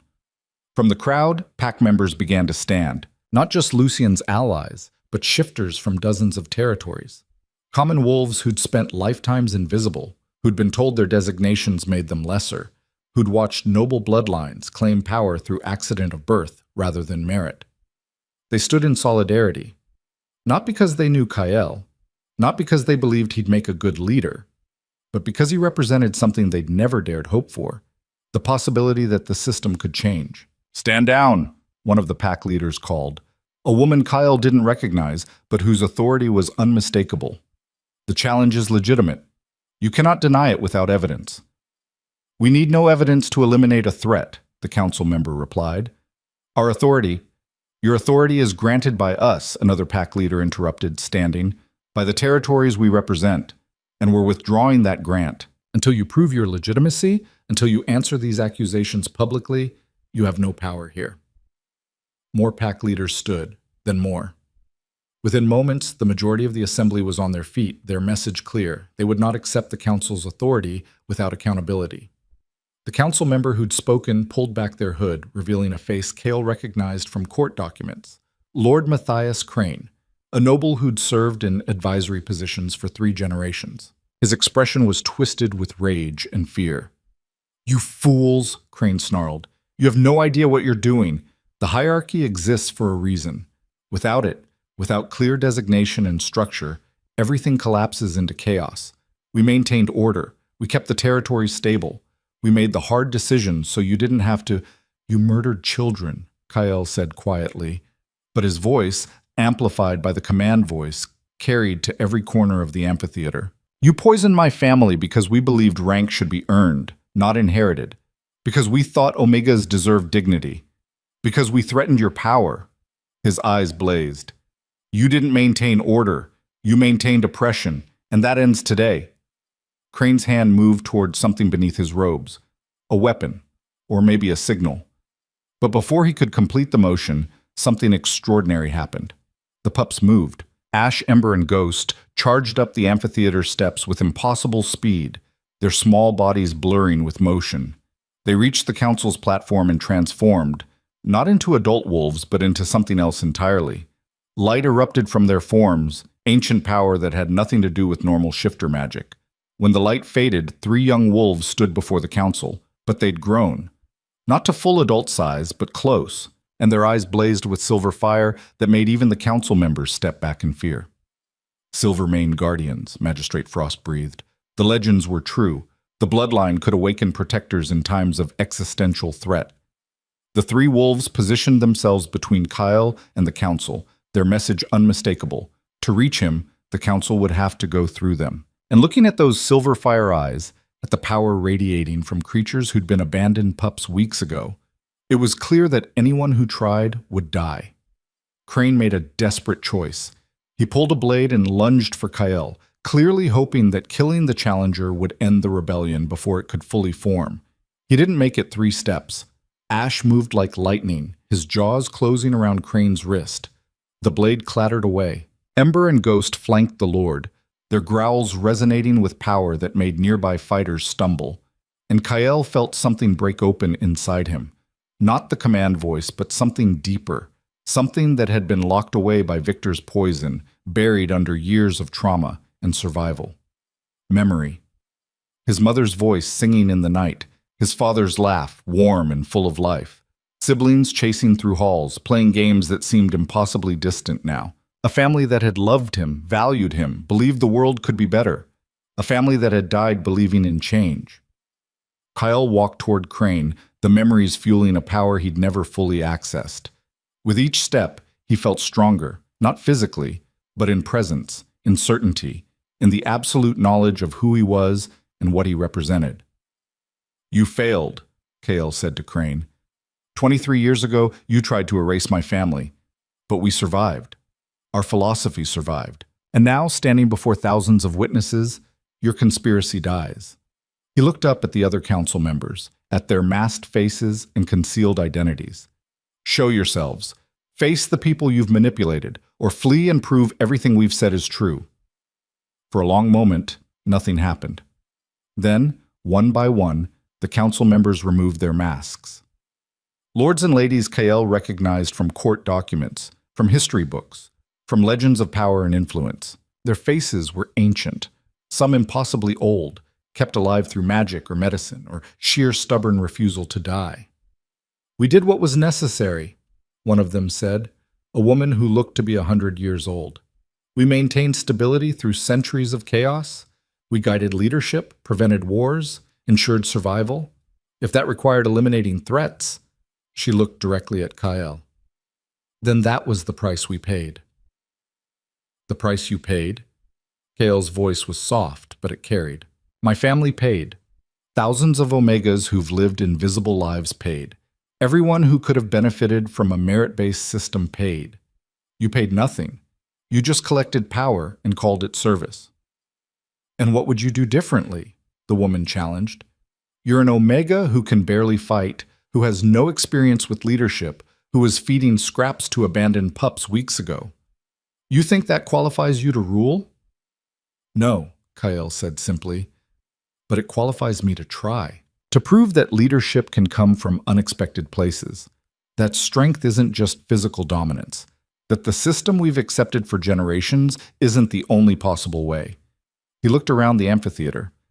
I don't know if I'll be a good Alpha King. I don't know if I can do half of what Lucy Yen did, but I know I'll lead differently. I'll question instead of commanding. I'll listen instead of dominating. I'll earn respect instead of demanding it. Weakness. Crane spat from where he knelt, Ash's teeth still at his throat. Everything you describe is weakness. Maybe, Kale agreed. Or maybe it's a different kind of strength. One that builds instead of tears down. One that includes instead of excludes. One that survives not through domination, but through adaptation and compassion. He turned to face the assembled pack leaders. I challenge for leadership not because I want power, but because the current system is broken. Because it allowed the council to murder children and call it order. Because it makes people like me invisible when we should be valued. I challenge because someone has to prove change is possible. His voice dropped. I challenge because 3 abandoned pups taught me that protection and loyalty mean more than rank or designation. The amphitheater was absolutely silent. Then, from somewhere in the upper tiers, a single voice called out. I accept the challenge. I recognize Kale Silvermane as legitimate. Another voice joined. Then another. Within moments, hundreds of voices were echoing through the stone amphitheater, pack members from every territory, every rank, every designation. Not all of them, maybe not even most, but enough to create a wave that couldn't be ignored. The pack leaders conferred among themselves, their voices rising and falling in heated debate. Finally, the woman who'd been first to challenge the council stood and addressed the assembly. By majority consensus of recognized pack leaders, we accept Kale Silvermane's challenge as legitimate. The council's authority is suspended pending investigation into the allegations raised. And, she paused, looking directly at Kale. We open a 30-day trial period. Kale Silvermane will serve as Alpha King for 1 month, with Lucian Draven as advisor. At the end of 30 days, we reconvene and the territories vote on permanent leadership. If he proves capable, he continues. If not, new candidates are considered. It wasn't complete victory. It was compromise, caution, a provisional acceptance, but it was also more than Kyle had dared hope for. I accept the terms, Kyle said. Lucien stepped forward and, in a gesture that silenced any remaining objections, knelt before Kyle. I pledge my service to Alpha King Kale Silvermane for the duration of his trial period. May he lead with wisdom and courage. One by one, Lucien's fighters followed. Then Marcus, his scarred face twisted with an emotion that might have been pride. Then Sarah, her perpetual skepticism replaced by cautious respect. Then pack members from territories Kyle had never visited, whose names he didn't know, who'd never seen him before today. They knelt because he represented hope, because he'd survived what should have killed him, because he'd protected 3 lives when it would have been easier to let them die, because he'd challenged a conspiracy that had ruled from shadows for generations and forced it into the light where it couldn't hide. The council members were arrested, their forces disarmed, their centuries of hidden power finally ended. Crane would face trial for his direct involvement in the Silvermane genocide. The others would answer for their manipulation and corruption. Justice, messy, complicated, imperfect, was finally being served.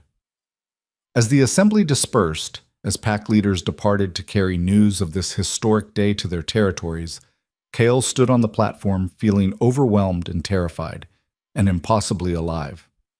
The 3 guardian wolves, no longer quite pups, but not yet fully grown, pressed against him.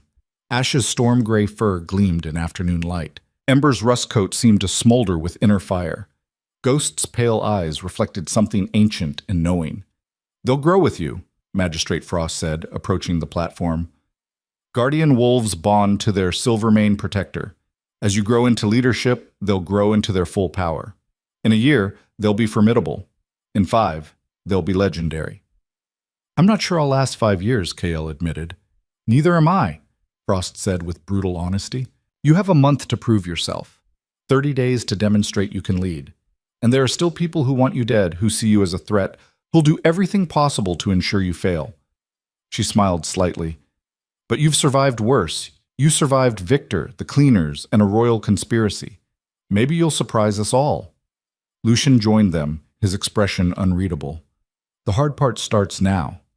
Governing is more difficult than surviving. You'll need to make decisions that hurt people you care about. You'll need to compromise your ideals to maintain stability. You'll need to become what you said you wouldn't, someone who commands rather than requests. Then I'll fail, Kael said simply, because I won't become that.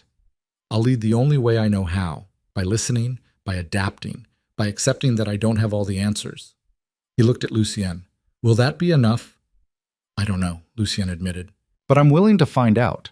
And more importantly, he gestured to the hundreds of pack members still lingering in the amphitheater, watching Kael with expressions ranging from hope to curiosity to cautious optimism. They're willing to find out.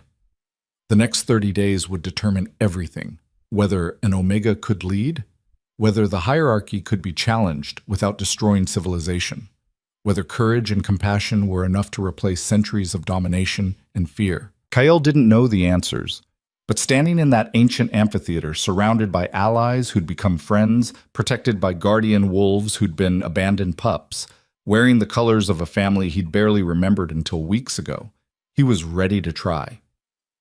Because that's what Silvermane philosophy had always been about. Not certainty, not domination, not claiming power because birth or designation said it was yours, but trying, adapting, believing that the world could be better, even when everything suggested it couldn't. 3 abandoned pups had taught him that, had shown him that protection mattered more than hierarchy, that loyalty transcended designation, that sometimes the invisible became the most powerful simply by refusing to stay hidden. As the sun set over the mountains, casting long shadows across the ceremonial grounds, Kael Silvermane, former invisible Omega, survivor of genocide, protector of the forgotten, took his first step into a future he'd never imagined, and discovered that leadership wasn't about being ready. It was about being willing to try, even when success seemed impossible. It was about standing between power and innocence, between cruelty and compassion, between the world as it was and the world as it could be. It was about choosing every day to fight for a better future. Not because victory was guaranteed, but because the fight itself gave meaning to survival. The invisible had become unforgettable. The forgotten had forced the world to remember. And in the harsh frontier where strength had always meant domination, a new kind of power was being born. One built on courage, loyalty, and the revolutionary idea that everyone, regardless of designation or birth, deserved dignity. The old order was falling, a new one was rising, and at its center stood an Omega who'd survived the impossible, 3 guardian wolves who'd defied death, and a belief that had outlasted 23 years of attempted erasure. The belief that change was possible, that the world could be better, that even the smallest, most invisible life could reshape the foundations of power itself. In the frozen borderlands of what had been Iron Fang territory, where Kael had once survived on scraps and secrets, a future was being written. Not in blood and domination, but in courage and choice. And for the first time in his life, Kael wasn't invisible, wasn't forgotten, wasn't surviving. He was living, leading, becoming something the world had never seen before. An Omega who ruled not through force, but through the revolutionary power of earned respect. The journey had begun with 3 abandoned lives he'd chosen to protect. It ended with an entire civilization watching to see if compassion could triumph over cruelty, if merit could replace birthright, if an invisible outcast could lead them into a future where designation no longer determined destiny. 30 days to prove it was possible. 30 days to change everything. 30 days to show the world that the forgotten could become legendary. As darkness fell and stars emerged like silver fire above the mountains, Kael looked toward that future with 3 guardian wolves at his side and hope, fragile but real, burning in his chest. The impossible had happened. Now came the hard part, making it last. But that was a challenge for tomorrow. Tonight, surrounded by allies and protectors and the echoes of his murdered family's dreams, Kael Silvermane allowed himself one moment of peace. He'd survived, he'd challenged, he'd won, and the world would never be the same.